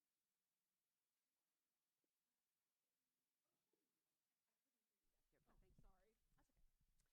Hello, I'm Deb Henson, candidate for city councilor at large. I'm a lawyer and a clinical social worker, born in Kansas, but I consider New Orleans my adult home. You'll hear me say y'all a lot.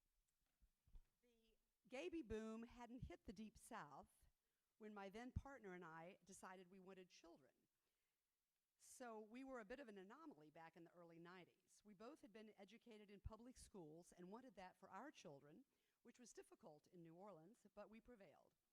I also helped several two-mom families, plus our own, obtain second-parent adoptions. So the kids would have legally recognized parents. Although common today, it was not so back then, and Louisiana did not recognize same-sex marriages, so it required a bit of legal finagling to accomplish. I felt compelled to run for city council after hearing hours of public pleas for the schools to fully fund our schools so that children can get out of education they need and deserve. And I would be honored to have your vote. Thank you. Nice. Hello, everybody. My name is Benjamin Spencer, and I'm excited to be running for councilor at large. I believe the strength of our amazing community comes from our capacity to work together to address the challenges that we face. I intend to be an independent representative who listens to the residents of the city and works to make sure their voices are heard. Over the years, I have been on both sides of decisions being made at City Hall. I have fought and lost, and I have fought and won. I will take what I have learned from those experiences and use it to help every resident in the city fight for positive change. People have told me that they are unsatisfied with the responsiveness from City Hall. I've had similar frustrations over the years, and I know how discouraging that can be. We need to work diligently and collaboratively to address the needs of our city. I will work to improve communication between residents and city government. I am especially interested in hearing from people who have felt unheard. I look forward to working with you all.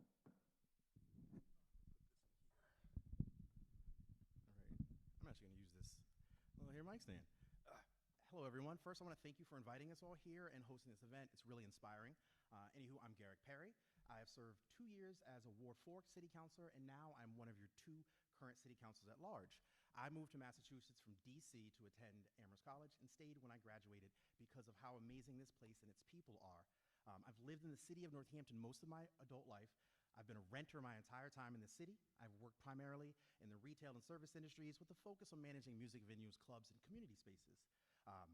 I'm a musician myself, and I've toured with my band for over 20 years. I'm a proud father. Both of my kids attend schools here in Northampton, one at JFK and the other over at Smith Voke. And I'm running again because I feel my skill sets, my experiences, both lived and as a counselor, my passion and my level-headed leadership are still of value to our city as we navigate the many challenges and issues facing us.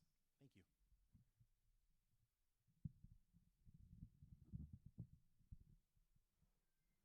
Hi, I'm Meg Robbins, Margaret on the ballot, and I'm also an at-large candidate for City Council. And I want to thank you, Student Union at NHS, for offering our community this opportunity to better know candidate positions and more about your voting choices. I've been an active member of our community from the time I was a young mother, advocating to our school committee to add an additional class for an overcrowded JSS first grade. I taught many years ago right here at NHS, and some of your teachers or parents were my students or NPS school friends of my children. I served as a member of the 22-24 school committee and valued the active insight and contributions of your teachers that they made to the curriculum committee I chaired. Your student input and energy in bringing areas of concern to the school committee was remarkable. I wish we could have been more proactive in coming directly to you. I'm here because I feel that we've lost our way as a city of neighborhoods in terms of communication and representation. As a more than half-century resident of our city, I I look forward to working with colleagues who prioritize essential services as identified by the voters who put us here. Please hold your applause. Thank you.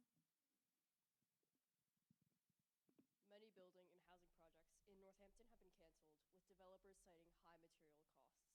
How will you support and facilitate projects in our city with affordability, particularly for housing, in mind? Meg.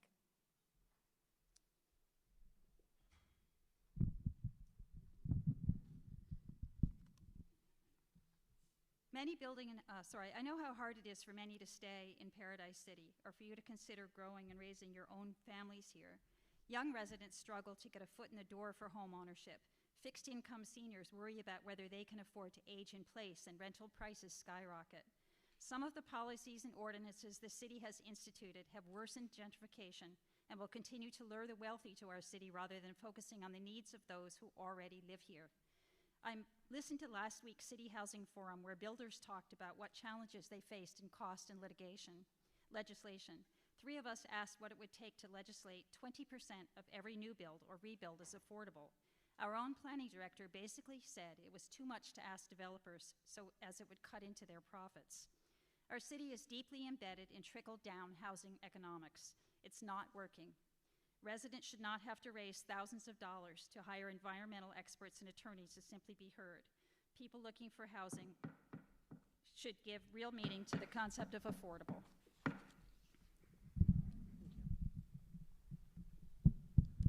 Thank you. In terms of what I would do to support, I am in support of two-family by right legislation that allows accessory dwelling units, and I recently voted in support of lowering the minimum number of parking spaces for units. It's not only lessen financial burden for developers, but really for families who want to live closer together and invite others into their orbit. I will continue to do the work of learning what hurdles exist in the market. As the chair and vice chair of community resources, we've held forums on housing to discuss this matter.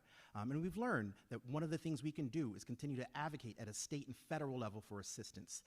And I will continue to look at ways to make Northampton not only inviting to developers, but more importantly, speak up for ways to make Northampton a place where a diverse set of people want to come and live. Our city's been working on using zoning and ordinance to help with affordability, but I feel we need to be flexible as things change and utilize all the tools at our disposal while understanding we might need to adjust things because there just isn't one solution to this housing crisis. Thank you.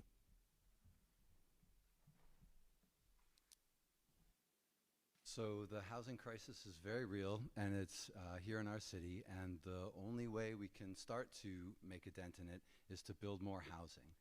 I've been an outspoken supporter about many projects in the city, affordable housing and middle-income housing, and I think that it is important for us all to realize that in order to bring down the costs of housing and bring down the costs of apartment rentals, there just needs to be more options for people in the city for places to live. So I would be very much in support of continuing to look at our zoning to allow more flexibility to make sure that people can build ADUs, duplexes, triplexes. We need to build housing in our city where it makes the most sense. We need to take advantage of the infrastructure that's already there, and we need to make sure our city welcomes as many people as possible.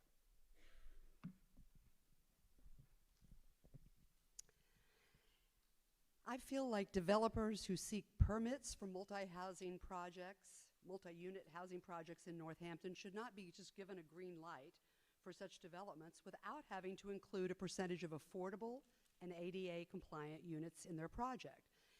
I understand that the housing and the development of housing is important, but I feel like we are skewed toward high-end housing and that we are leaving a lot of people behind in terms of housing. I would ensure that builders offer affordable and ADA housing and not just get a free pass to build upscale units that only the wealthy can afford.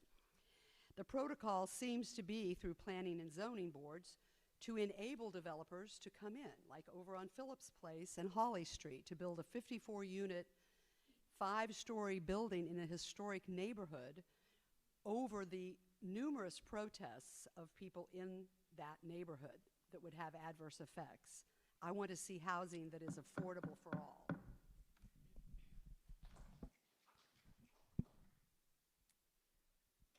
Housing is a huge issue here in Northampton. I'm a renter. I used to own a home, and when I sold it, I could not afford to buy a home, so now I rent here in Northampton. As I talk to fellow renters and we come up against this crisis of having not enough housing, I think we need to be looking into opportunities such as they have done in Holyoke, where we're building rent-to-own units so that folks can actually build equity in their homes when they haven't had that ability before. A lot of folks have been talking to me about Airbnbs and other communities really looking at those types of services that are taking up stocks of housing in their community and really understand the impact that it's having here, so that we're opening up new ways of housing if we're not able to build because building costs are so high. So yeah, I think that there are many things that we can do, and we need to be looking at our building codes to ensure that if people want to come in and build affordable housing, that they have the ability to do so in ways that make sense in our community and make sure that our most vulnerable have access to housing. So there have been some market rate projects that have stalled because of multiple market forces, including material costs, but also interest rates, tariffs, and the general economic instability that we're experiencing right now. And it's actually the subsidized affordable projects that are moving forward consistently. And I'm thrilled that nonprofit developers like Valley CDC, the Community Builders, and Habitat for Humanity are partnering with the city with multiple projects. And while I've been mayor, we have helped facilitate the creation of 282 units of affordable housing. But there is tremendous, tremendous need. Prospect Place on Bridge Road near Jackson Street School is family affordable housing that will be coming online very soon. They had over 3,600 applications for their lottery for 60 units. I am committed to supporting as much affordable housing as our partners can create, and to supporting a variety of housing at all levels, and for home ownership and rental units to address need and to lower costs. I co-sponsored the council resolution supporting the ability to implement rent stabilization, because renters also shouldn't face sudden spikes in their housing that threaten their homes. Climate change is a crisis that will affect young people greatly in our lifetime. How will you influence Northampton's role in combating climate change, creating a more sustainably aware city?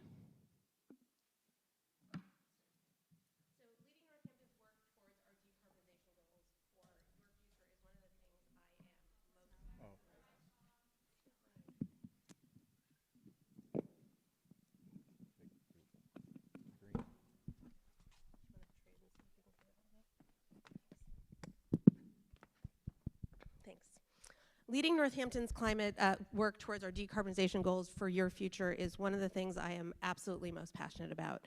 During my first term, we established the Climate Action and Project Administration Department, which has transformed the work of the city. Now, much of our decision-making factors in climate and carbon impacts, and we have already reduced energy use in our school and city buildings by about 20%. We launched Valley Green Energy for competitive electricity rates for residents and better access for renewable energy options. And using federal pandemic relief funds, we created the Climate Change Mitigation Stabilization Fund to support climate-related capital projects. I also implemented a high-efficiency vehicle purchasing policy for the city, and we are sharing a grant-funded energy advocate with 2 neighboring communities to help residents and small businesses with weatherization and energy upgrades. This is something I could talk about all day. I wish I could go on. It's incredibly exciting work that intersects with everything that we do, including the plans that we're working on for here at NHS and the high school to replace the chillers that are at the end of their life with renewable geothermal. Climate change is a huge thing that folks are talking about as I'm out on doors all summer. To me, this is about removing barriers. I believe that just because we create bike lanes or take away parking spots does not mean that people do not need to use their cars. What we need to be investing in is robust public education so that folks who live here can actually get to their jobs outside of their city and still afford to live here, and that folks who, and we need to create economic opportunities here so that people can actually get the jobs they need to pay their rent here and give up their cars and be able to get to bike and walk to work. I think that it's really, there's so many things that we could do that are different, such as make buses free so that parents don't have to alleviate a cost to drive their children to school. I really think that we really need to make it easy for people to, and I think a lot of people on doors also say, I'll tell you later.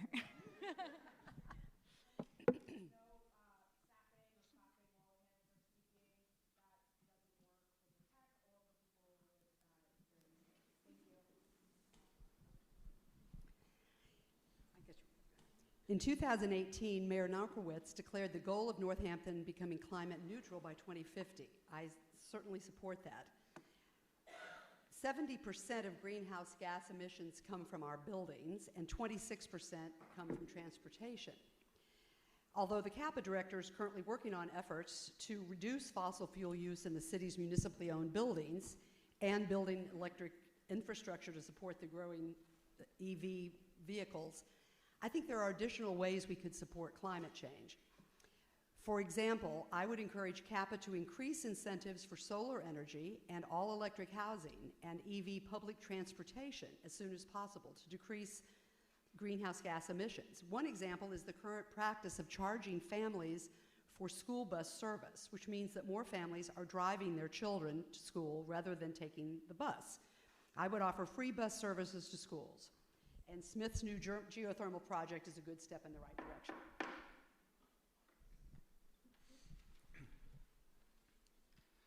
So, climate change is real, and we are already experiencing the impacts that it brings. Northampton has always been a leader when it comes to combating climate change. We need to lead the charge now more than ever, as attempts to undo progress that have been made are looming. It would be irresponsible for us to stand still or go backwards. I will work tirelessly to support zoning, policies, and projects that address climate change. The creation of the Climate Action and Project Administration Department is an example of citizen engagement and city government working together to find solutions. By moving to shared vehicles in our municipal fleet, switching to electrical vehicles wherever possible, and retrofitting the HVAC systems in our schools with more efficient technology, the CAPA department is already making a difference. By redesigning our Main Street, we will encourage more people to go downtown on foot, on bicycle, using their mobility devices and public transportation. Thank you. I'm going to use this one over here. Thank you. This one hits home to me because I do have children here, and I'm concerned about their future as well as the other generations. As one of the chairs of the Ordinance Review Committee, I brought up reviewing our recycling and compost ordinances, and while it's a nuanced issue, I believe that I'm committed to making sure we have these discussions in our city. I've also begun looking at our lighting ordinances because they not only help to reduce energy, but it supports our wildlife and our mental health, which I think is important. I supported many of the initiatives of this administration, including creating a climate stabilization fund, as well as the creation of that Climate Action and Project Administration Department. And as Benjamin said, it's been really awesome watching the director not only make plans for the ways for Northampton to think towards the future and prepare, but also connect these threads throughout the city and our departments to save money and deal with what we can change now. I truly also believe projects like Picture Main Street will help us prepare for climate change as we focus on pedestrian-friendly spaces, sustainable tree canopies, and other benefits. And I also am committed to considering the impact every project in the city has on our environment. So I listened to the school committee budget and property meeting the other day, and I heard CAPA Director Wheel talk about a really incredibly well thought through program to do geothermal for the high school. And it's something I didn't think we could ever afford or ever make work, but he had really thought it through about how to make a zero carbon for the high school a zero cost for the city. And that's the direction we need to go in at a time when the federal government is pulling back on funding almost everything, and we're not going to be able to look to the state for the kind of help that we thought we would get. We need to think critically about what we can do on the local level. And your Sunshine Club has done an extraordinary job of thinking through some really amazing potential avenues we could take. Like, I remember them telling me that they wanted to learn how to put solar panels on houses. I thought, we can do that. We can make that happen ourselves and work it through. There are a lot of good ideas. I'll finish by saying simply, I wish we could observe the idling of cars outside school buildings for a starter.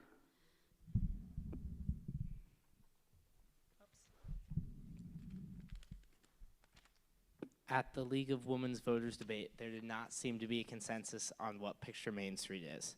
Can you explain how you understand this project?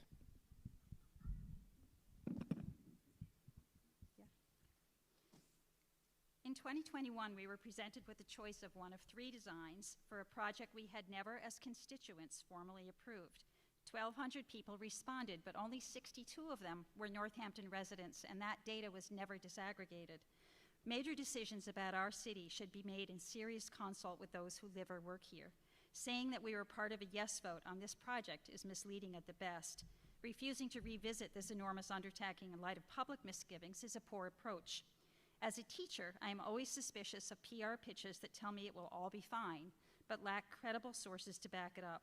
Picture Main Street was the brainchild of one person, the same one who brought us the Baptist Church, and our city has ignored the concerns residents and many downtown business owners have raised about it.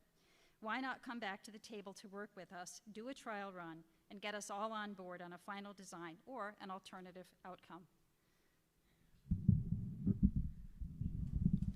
All right. First, I think there's been a lot of misinformation about Picture Main Street.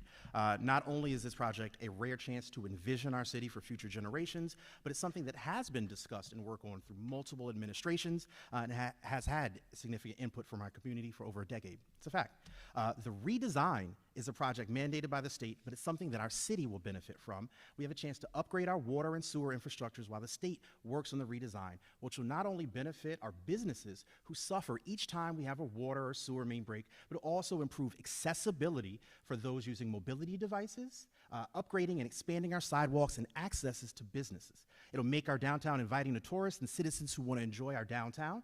This project will help us maintain our status as a destination location in New England, and not every project is perfect, but now is the time to work together, work towards compromise, and make Picture Main Street as successful as possible for all of us.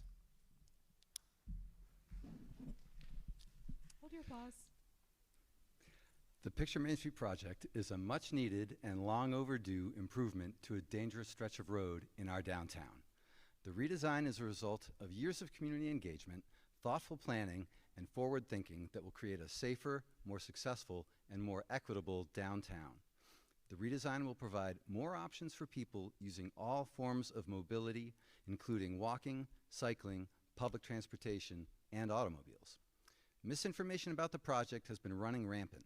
I've seen it written in letters to the editor, posted on social media, and spoken during public comment at city council meetings.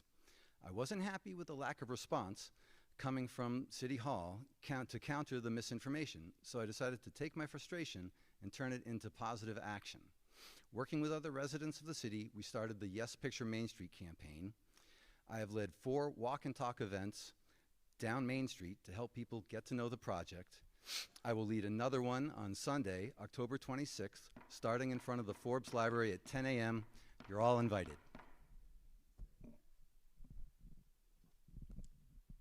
Well, I am a lawyer, so of course I have to have a demonstrative exhibit.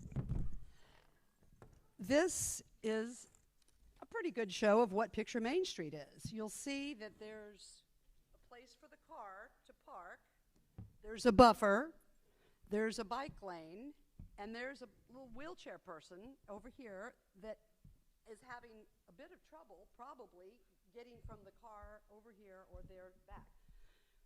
We have obviously a difference of opinion up here on this stage.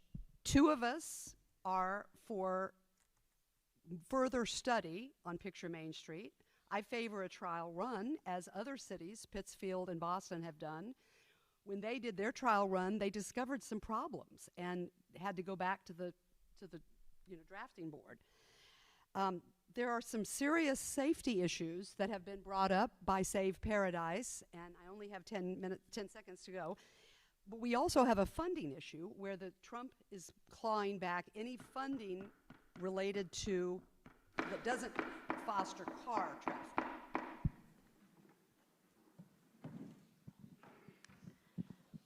This is such a good question, I just want to say to the students in front of me.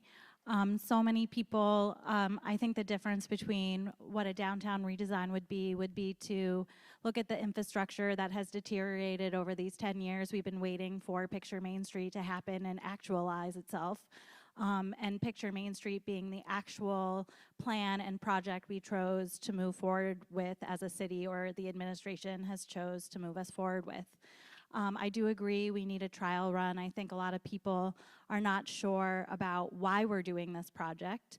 And I think there are some really big questions around this, which are, where is snow going to go, and what are delivery trucks going to do that deliver to our downtown businesses, aside from what people's worry are about downtown businesses being able to make it through this design. I think we need to plan. I think we need to know the answers to these questions so that when we actually decide to move forward, if we decide to move forward, that we're actually ready for it when it's done. Well, I'm happy to answer one of those questions, which is the impetus for Picture Main Street is safety. The Massachusetts Department of Transportation found that Main Street is in the state's top 5% of crash clusters for pedestrians and bicyclists. The status quo is not acceptable and change is necessary. The redesign will vastly improve safety with clearly marked lanes, dedicated bike lanes, shorter crosswalks, and improved intersections. The design was shaped with an incredible amount of public input and transparency over many years, including 63 publicly posted meetings, many of which happened before I was mayor. And because this project is such a high priority for MassDOT, we're set to receive $26 million in state transportation grants. They don't do that for unproven ideas. These are plans that have been tested and proven to work. And to clear up some confusion, not a single dollar has been clawed back by the state. With this state investment, we have the opportunity to make other exciting improvements that address other downtown challenges around sustainability, accessibility, economic viability, and also infrastructure. Northampton High School students are able to take certain classes at Smith College without fees. How will you push to hold Smith accountable for more without jeopardizing NHS's partnership? So this is something I already have a track record of doing. I have maintained a positive relationship with Smith and greatly appreciate the ways that they partner with the city and the community. We are intertwined in many ways with the college, and in addition to educational opportunities they provide our students, there's also a history of them volunteering in our schools and community and helping fund road safety improvements, donating to other city and community initiatives, and other ways that they contribute. And I will always push them to do more. Last year, during the school budget discussions, I met with Smith leadership and secured a $500,000 commitment from them over 2 years. And I will be pushing for more again this year. I'll also continue to advocate for, as I have over the last decade, an annual commitment or payment in lieu of taxes that can be considered recurring and built into our budget long-term as a contribution to city services that we provide the college that Smith's tax-exempt status opts them out of funding. And I also met with Smith recently around issues that renters of their properties are having. So there are many opportunities to engage with them as responsible neighbors, and I will continue to do so. I think this is really important for our students, and I think it's really important for our community as a whole. I think that relationships are cyclical, and that to continue to work closely with Smith and push for more, we need to also offer opportunities for Smith students to be more involved with what we do here in the schools and throughout downtown and throughout the city as a whole.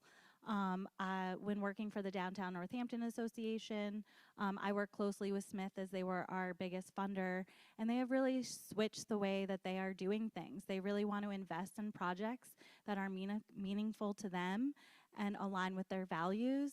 I think when we talk about things like pushing the state to tax them as a college with an endowment over $1 billion, they're not sure where their money is going to go. I think we need to build partnerships to help them really have a say on what they're doing and how projects are looking, and trust that they will do it in a way that aligns with our values as well.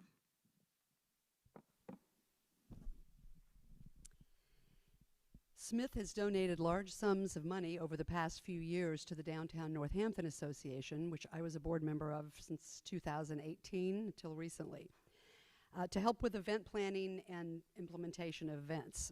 Recently, Smith was the largest sponsor for the Taste of Northampton. Additionally, Smith's massive geothermal project will help the city reach its climate goals.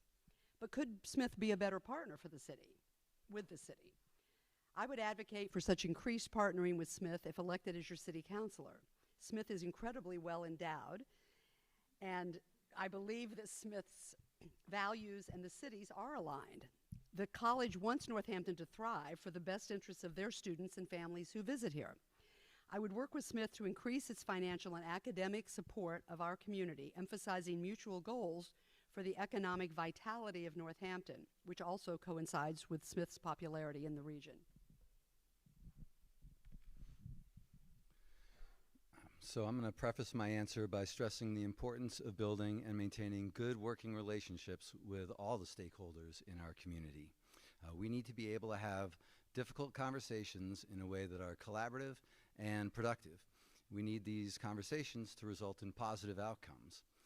I know that Smith has invested in the city through many donations over the years. Some have been mentioned on the stage. I want to mention the crosswalks on West Street where safety improvements were made with the rapid flashing beacons.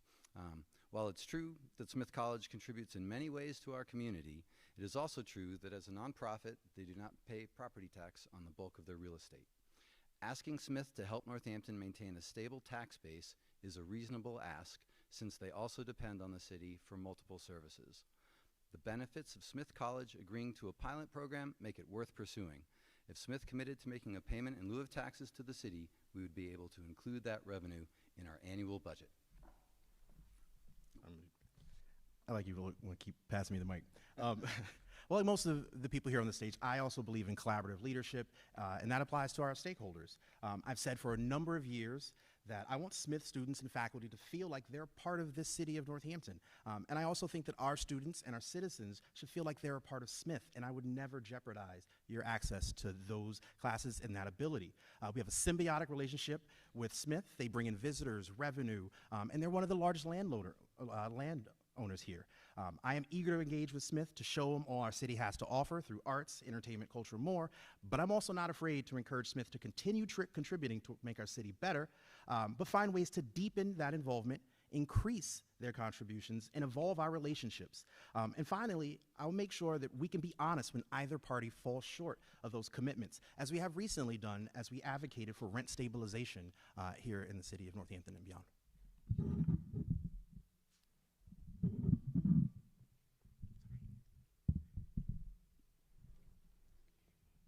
I don't think you need to be worried about Smith pulling your access to taking classes at the college.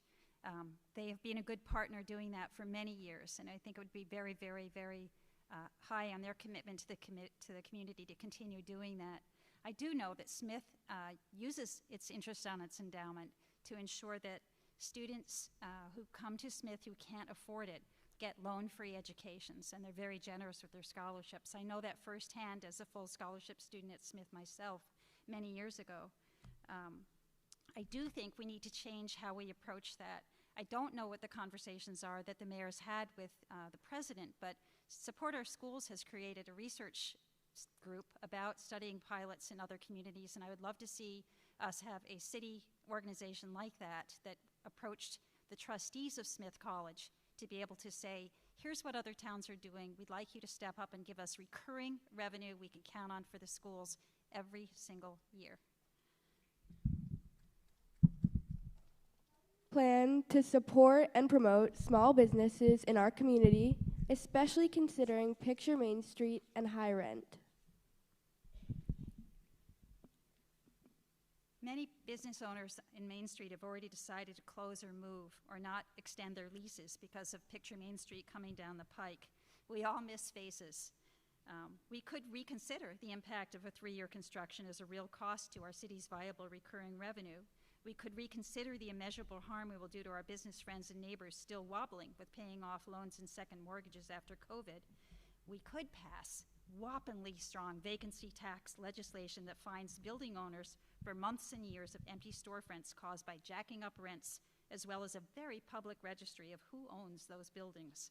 We could openly come to the people who own and work in our downtown businesses and get their advice and feedback without their fear of retribution. We could rethink the scope of PMS as 1 or non-year project and focus on Main Street and its subterranean infrastructure, its safe sidewalks, and its next 100 years.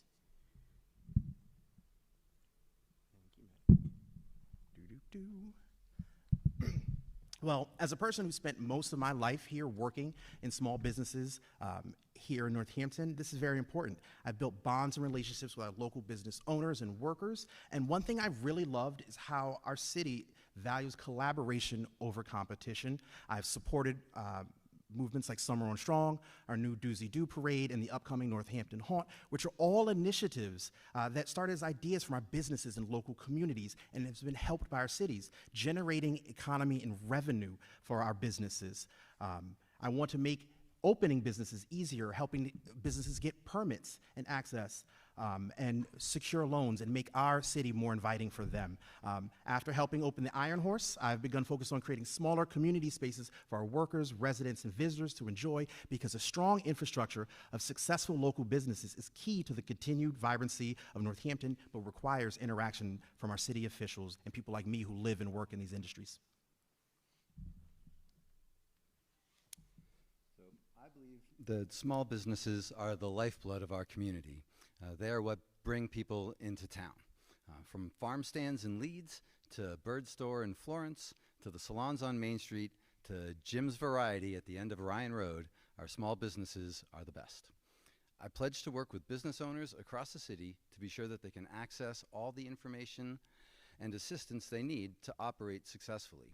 I will ask business owners what can be improved in order to support their business. I will look at city ordinances and see what is holding us back. Food trucks, liquor licenses, and nightlife all need to be considered. People heading into downtown Northampton are going there for the experience. A more pedestrian-friendly Main Street will be good for our businesses. People spending more time downtown results in people spending more money downtown. That'll help pay the rents.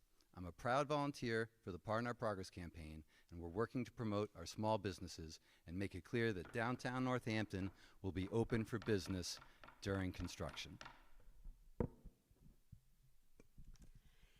As a DNA board member for years, I have heard the concerns of the business community firsthand.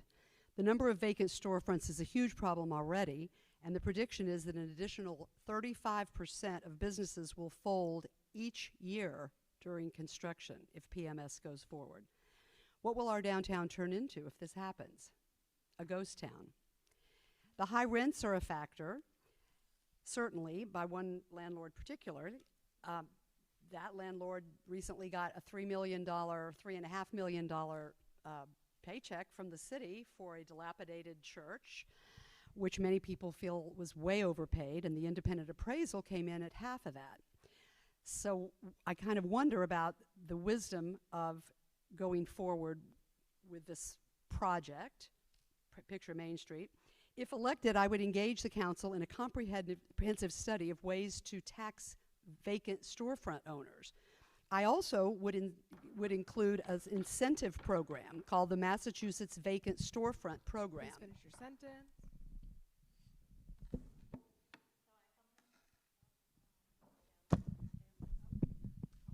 Am I back? So I come from the small business community as well. I ran Sylvester's and Roberto's restaurant, and then I ran a business support organization called the Downtown Northampton Association. Deb and I work together closely. I think what I talk about a lot on this campaign is the need for a dedicated economic development director. There are burdens that our small businesses face right now that are not going to go away with a downtown redesign. I think that looking at these empty storefronts and exploring a vacant storefront tax is an option. I also think that looking at holding landlords accountable to keeping their spaces up so that when new entrepreneurs come in, they don't have to spend $100,000 to get the space up to code before they can move in and then pay rent to a landlord. I think the other thing we can do is a trial run. Business owners are planners. They need to know how they need to shift their operations, what it's going to look like, what their customers are going to need, and to hold a trial run would really give them that opportunity to plan. So Picture Main Street is support for Northampton small businesses because it's going to make downtown safer, more vibrant, and more inviting for residents and visitors. The challenge for any brick and mortar establishment in today's online economy is getting people off of their couches. And that is going to require outdoor, downtown spaces designed for today and not designed to accommodate horses and buggies. The Pardon Our Progress campaign and committee have been working for over a year to support our businesses now and through construction, and my office has already secured $150,000 in grants to support marketing, communication, and public engagement. This collaboration is working to ensure that everyone knows, as was said, that Main Street will remain open during the construction process, during construction. Regarding commercial rents and storefronts, in my first term, I actually got Northampton into the vacant storefront program, which allows access to state tax credits to incentivize entrepreneurs to come into an empty storefront. And that program has already assisted multiple thriving businesses, and I encourage anyone who's interested to apply. Multiple groups have raised concerns over L3 Harris's manufacturing in Northampton. How do you plan to address these concerns? I know and understand why their operations in this city are so upsetting to anyone who opposes the atrocity of war and its weapons.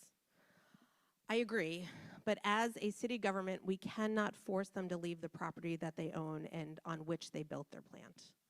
I know that is not a satisfying answer, but I'm not going to pander and lie to you and say that we can do something that we cannot. We have no mechanism to do it, and it would be met with an immediate injunction. I appreciate the people who have consistently been protesting and trying to come up with a path forward, but the suggestions that they've had are not legal. The most recent idea that I've heard is that we cut off their water and sewer service, but they pay water and sewer fees, and we cannot legally terminate their service. So I join you in wanting our world and certainly our beautiful city to be a place that is not involved with the military-industrial complex and its tools, but we are also constrained by law.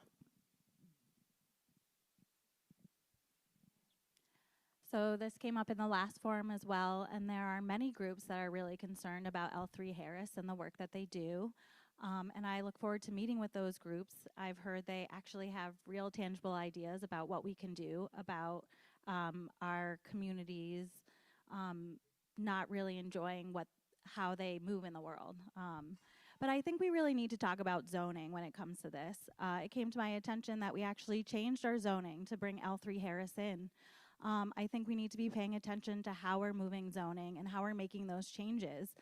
There are communities such as Burlington, Vermont, that align their zoning rules with their values, and we can do that here in Northampton, and we didn't do it here with L3 Harris, and now we have something on our hands that our community is very uncomfortable with. So I think we should be paying attention much closely to how we move and how we align the businesses we bring in with the values that we hold here in Northampton.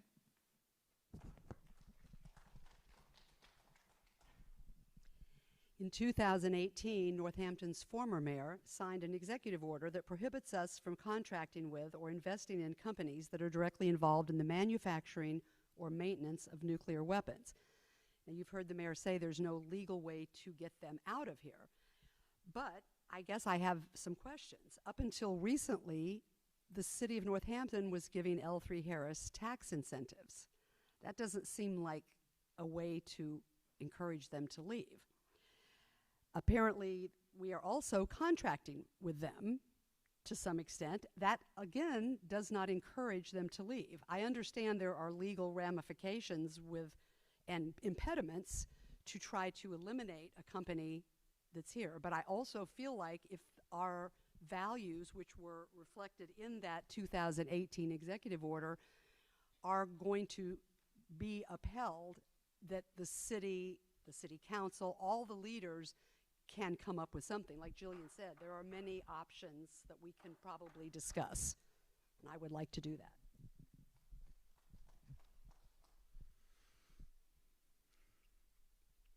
When the master plan for Village Hill was changed in 2008 to allow Cole Morgan to move from their King Street location to the South Campus, the stage was set for L3 to occupy that site. At the time, I understood the appeal of keeping one of our largest employers in the city. They provided a wide range of employment opportunities for precision machinists, mechanical engineers, and manufacturing professionals. Generations of Northampton residents have worked there. Cole Morgan was the largest industrial taxpayer in the city. Those taxes have gone to support our city services, including our schools. If it were up to me, the South Campus of Village Hill would be a mixed-use neighborhood like the master plan intended. But apparently, it's not up to me. I went to meeting after meeting to encourage the developers to retain some of their original intent of the South Campus, even if the plans were changed. I was told I was too late to the conversation. It was frustrating. I felt unheard. I imagine this is how people who are raising concerns now must feel.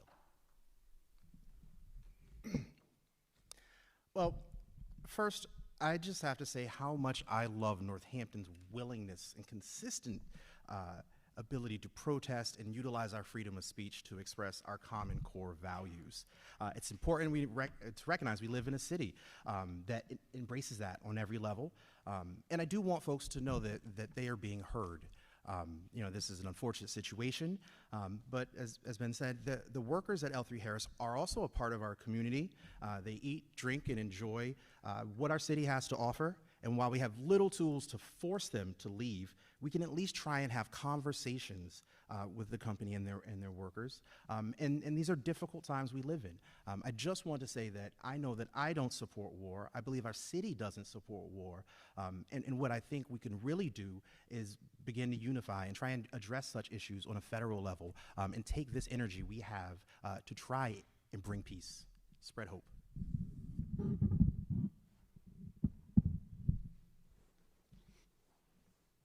I grew up as a Quaker. I've been involved in anti-war, anti-nuclear protests since I can remember. I grew up in the Cold War. My kids grew up during nuclear détente. When I first came as a young woman to Northampton and learned about Cole Morgan, which produced periscopes for nuclear submarines, I thought, why are we doing that in this town? When we moved Cole Morgan to Hospital Hill, many of us were horrified that we were begging them to stay. I don't know how many people who work at Cole Morgan still live in Northampton. I don't think that there's any data that tells us how many people contribute to our local economy. And I don't know how we would insist that they leave. As Deb said, we can ask for 13 years of tax abatements back for our schools. That would be a start. We could also ask the state to give us that last little piece of land that still exists near them and create a small community of small houses for our vulnerable members who outgrow our supported schools, who would get on-site care. Thank you. Okay. Is it on? Can you? Okay, there we go. I know that I told the candidates that we were going to skip questions 8 and 9, but since we have time, we're going to ask question 9. I'm going to give you around 30 seconds, if you could time that, Charlie, to just prepare your answer in case that caused disruption. Thank you. Sorry. Feel free to talk amongst yourself for 30 seconds.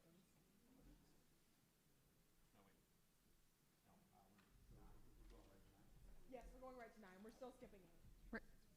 We're going to 9 or 10? 9. All right, Sarah. Okay, hang on.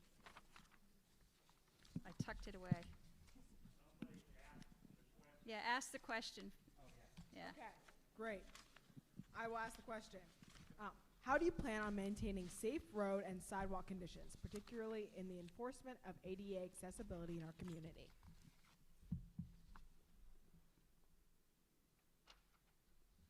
I'm just going to answer it. We need to do a whole lot better. I don't really understand why we haven't in the past, and I don't understand why the DPW doesn't have, we have really great equipment. We spent lots of money on that, but we're really low in terms of the people who can operate it. One of my big concerns is that we've started contracting out a lot of the work that we're asking DPW to do. And the contractors have done a good job. Just drive down Market Street, it's fantastic. But I don't know who the contractors are, and I really hope that we're not contracting out to non-union organizations while we're not working out contracts with union-based DPW workers, which would be a priority. We do need to be able to budget well for maintenance and for continuing repairs, and we need to have priorities that come up that are really real for the people who live in this community and not ones that are mid-year gifts to, that were not on the prioritized list at all, to communities or areas that come up in an election year. Thank you. Thanks, Meg.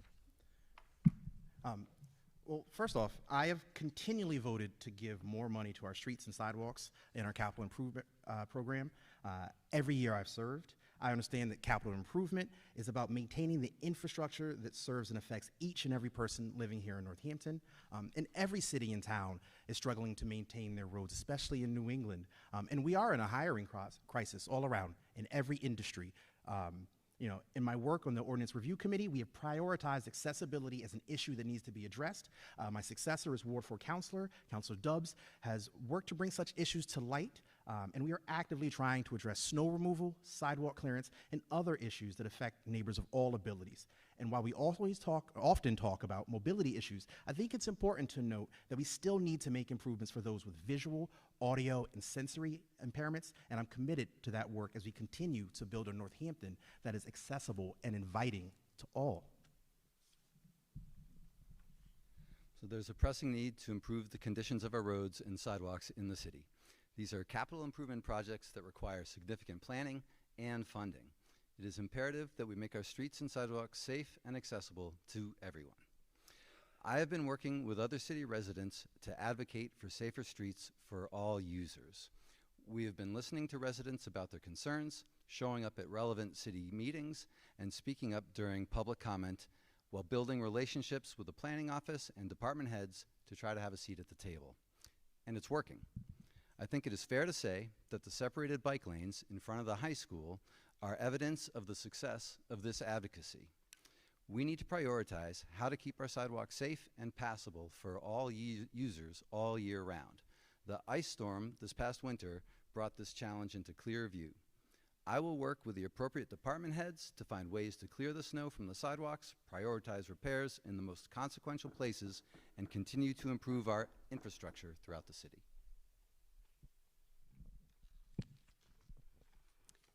I would advocate for a different strategy for creating our city budget.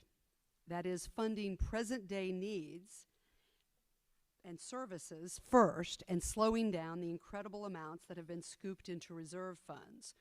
We have the 8th highest amount in the state of a cash reserve, and that's a lot of money. Too many folks I've talked with when outdoor knocking have expressed concerns about trying to live on a fixed income while they cannot get out of their side streets during the winter. One person told me yesterday that the bike paths, about a half a block from their house, were plowed before their street was plowed, and he could not get out of his street for days. That seems like screwed up priorities to me. What about the folks in wheelchairs not being able to safely traverse sidewalks? As Ben said, yes, the ice storm presented that challenge. Oh my, that was a quick one. All right.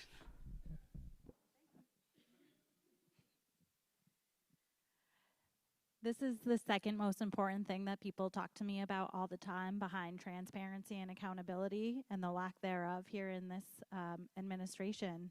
I think that we spend a lot of time talking about Picture Main Street. We've had many questions at this forum and the last, and a lot of people live in many other places throughout the city. We have Florence, we have Leeds.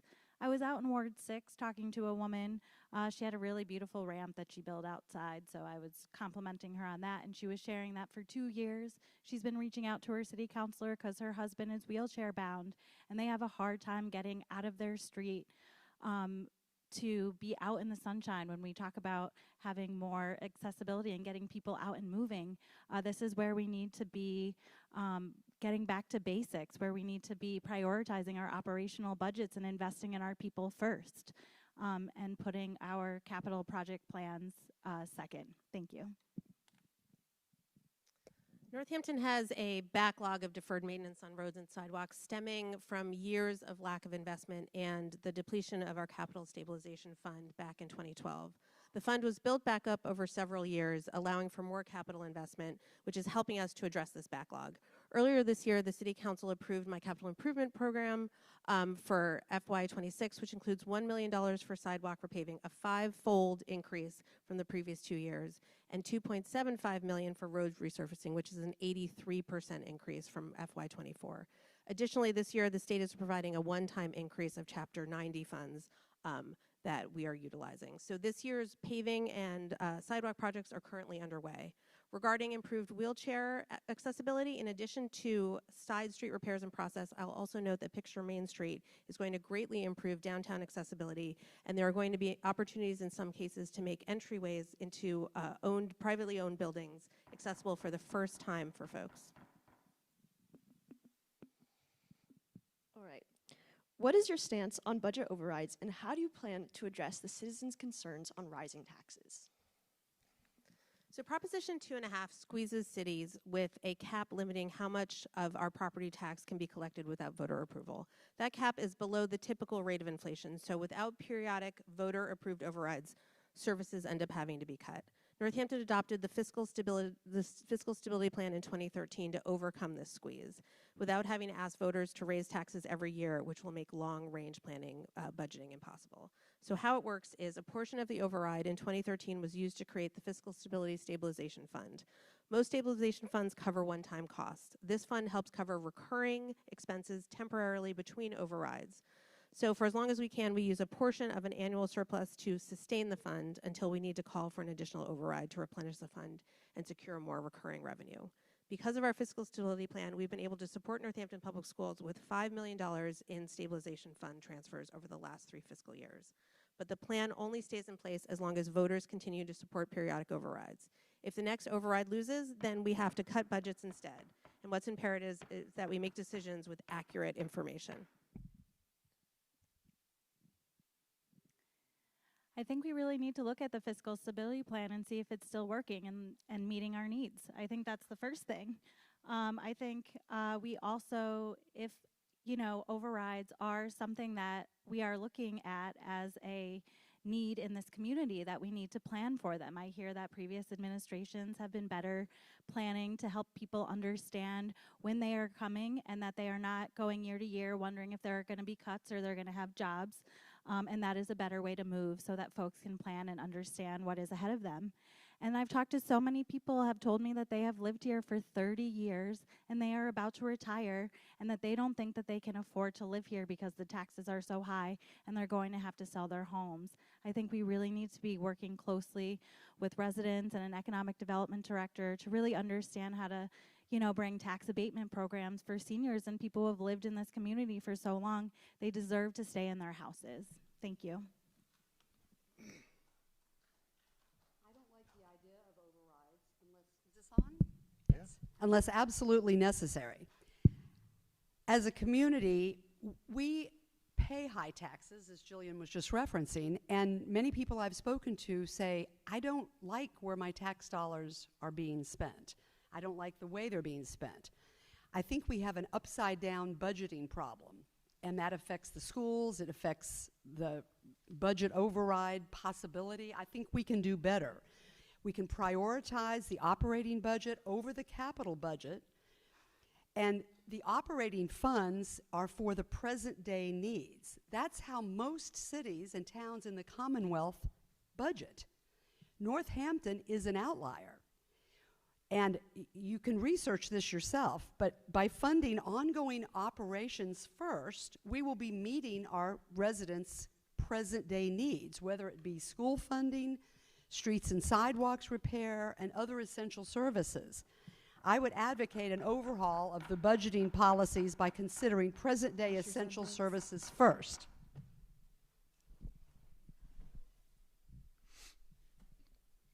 The rising cost of living and the stress it puts on residents is a serious concern of mine.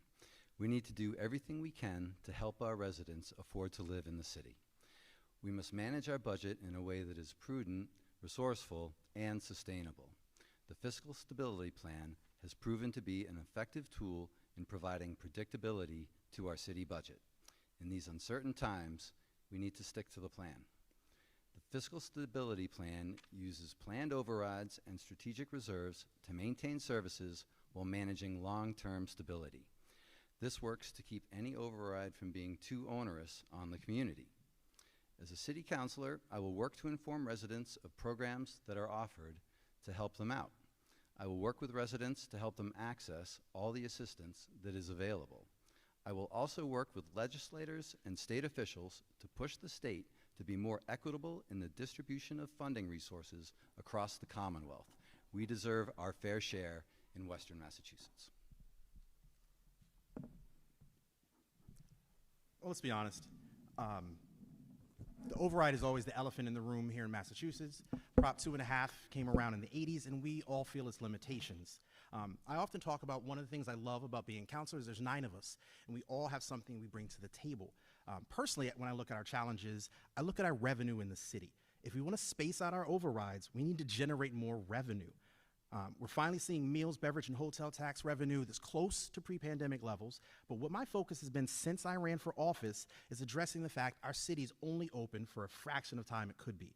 We close up shop around 9 o'clock, and that has a dramatic effect on our revenue. Our city used to be bustling at night, generating income. And that not only affects how well our businesses do, but it also affects how many people want to come live in our city. Without activities to do and entice people to plant their roots here, we're missing out on establishing new generations of residents who will contribute to our community to bring money, ideas, families, and businesses here. The power of the entertainment economy is proven, and I'm uniquely qualified to help strengthen that sector.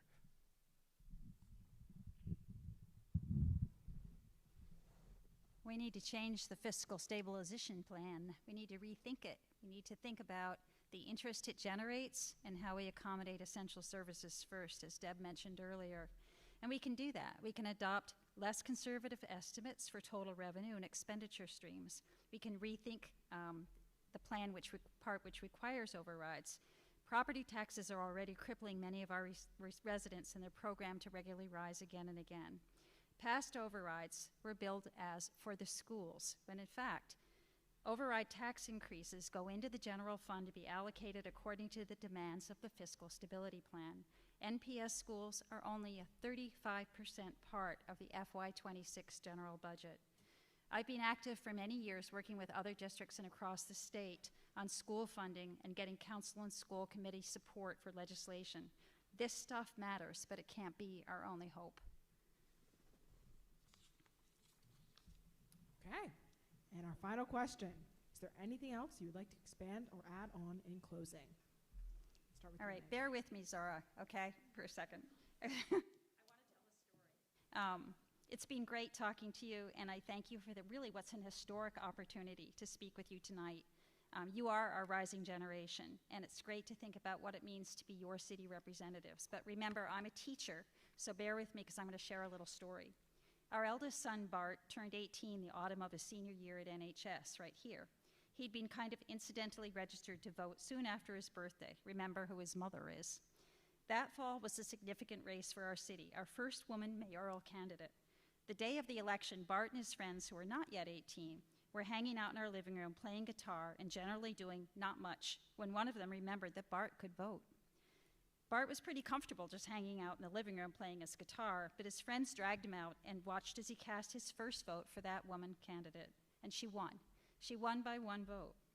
I know many of you can't yet vote on November 4th, but please know that every vote counts, and I hope you'll encourage your friends and your neighbors who, like Bart, are new to city votes, or your parents, to vote for those of us who have stepped up this year across council and school committee to create a new construct of what it means to have participatory democracy in our city.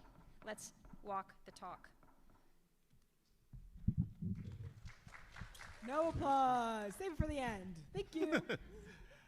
I also, again, want to thank you for this opportunity. I'm running for office again because I still believe that representation matters. Having someone on the council who is a renter, who has children currently in the school system, who works right now in our service and entertainment industries, and is a person of color is important. I have a ground level approach, but a top-down view of how our city works. I have strength in building and bringing together teams to work for a common goal, utilizing the skill sets that are available and the resources we have, even when limited, to create success. I have experience as a city councilor and doing the work. I have dedicated myself to learning what the job actually entails and not just making promises. I've served on a number of committees during my time to learn about what issues affect our city, and I have a track record of working with our department heads, employees, fellow councilors, community members, and City Hall to effectively do my job.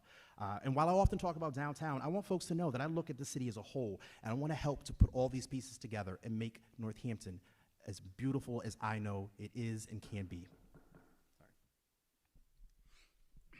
So first I want to also thank the organizers of this event. It's been fantastic.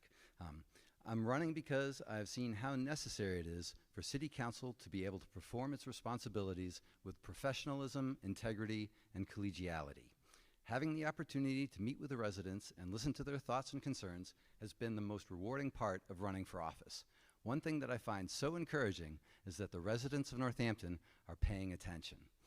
At the farmers markets, at neighborhood gatherings, on the streets of downtown, and in the seats of the Miss Florence Diner, I have listened to what they're telling me. People tell me they are excited about the future of our city. People tell me they appreciate the positivity that I bring. People tell me that they have been paying attention. This makes me very happy. I love it when people pay attention. We have work to do. I want to say thank you to everyone who came here tonight. Thank you all for paying attention, and thank you for being engaged. Have a good night.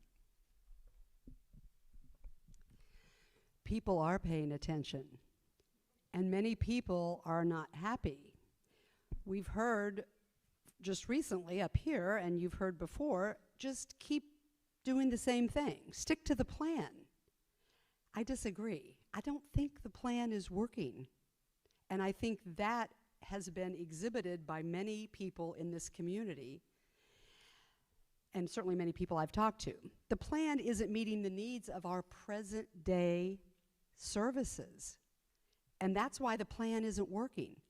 We don't have to do it the same way. We have an incredible resource here of intelligent people in our community with expertise. There are many ways to get to the top of a mountain. There is not just one way. And just because we've done one way, we don't have to keep doing it. I think your chance this election is to vote for the status quo. If you like the plan, stick with the plan and vote for the status quo. If you don't, vote for the change candidates who want to see the budget differently handled and meet your needs. I will bring your voices to the table. Okay, hold applause. Thank you. I am here because I want to build a stronger Northampton together. I want to meet people where they are and ensure that the people of this community have their basic needs met, because to me, that is the role of local government. I have been out on doors all summer listening to people about what is working, what is not working, and what they'd like to see from their mayor. What I hear most from the people who live here is, I knew I was going to pay higher taxes here, and I believe it's worth the investment, but right now I don't know where my money is going anymore. They want their roads and sidewalks maintained. They want a mayor that is willing to meet with them and hear their ideas and concerns. They want to know exactly where their tax dollars are being spent. They want to wake up and trust that their mayor has their interest at heart. This is why I am here, and I respectfully ask for your vote on Tuesday, November 4th. And thank you, everybody, for doing this. You all are amazing, and thank you for being part of the conversation. Student Union, congrats on a great forum and on doing the impossible, getting people running for office to stick to 1-minute answers for the most part. Engagement like this is exactly why I've supported Vote 16 since the beginning and have repeatedly submitted it as a home rule petition to the state and provided testimony. Our high school students do the work to be informed. They care about our community and how the decisions that are made affect them and everyone else, and they ask tough questions and they expect to be leveled with. So serving Northampton, Florence, and Leeds has been the hardest but also the most beautiful experience of my career. I thank you for this opportunity to talk about this work that I love and feel so privileged to be able to do with all of you. And I ask for your vote on November 4th so we can keep doing it together. Thank you.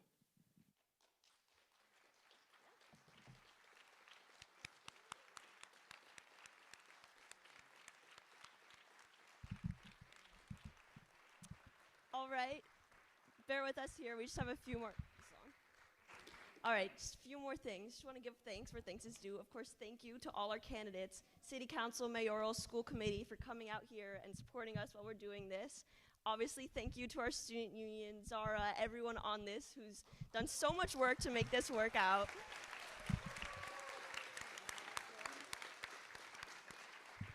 We want to thank our advisor, obviously. She's been so helpful in everything we're doing, our principal, Northampton Open Media for recording and doing all of this, and our own Northampton's Logan for taking pictures as well. I don't know where he went. Yes, thank you. Think those will be in the new school newspaper, right? Yeah, and they're here too. Thank you to our superintendent for showing up and supporting us. And anyone who wants to see the recording of this forum, it'll be open on Northampton Open Media. You can access that afterwards. And please remember to vote on November 4th. Thank you for coming. And lights.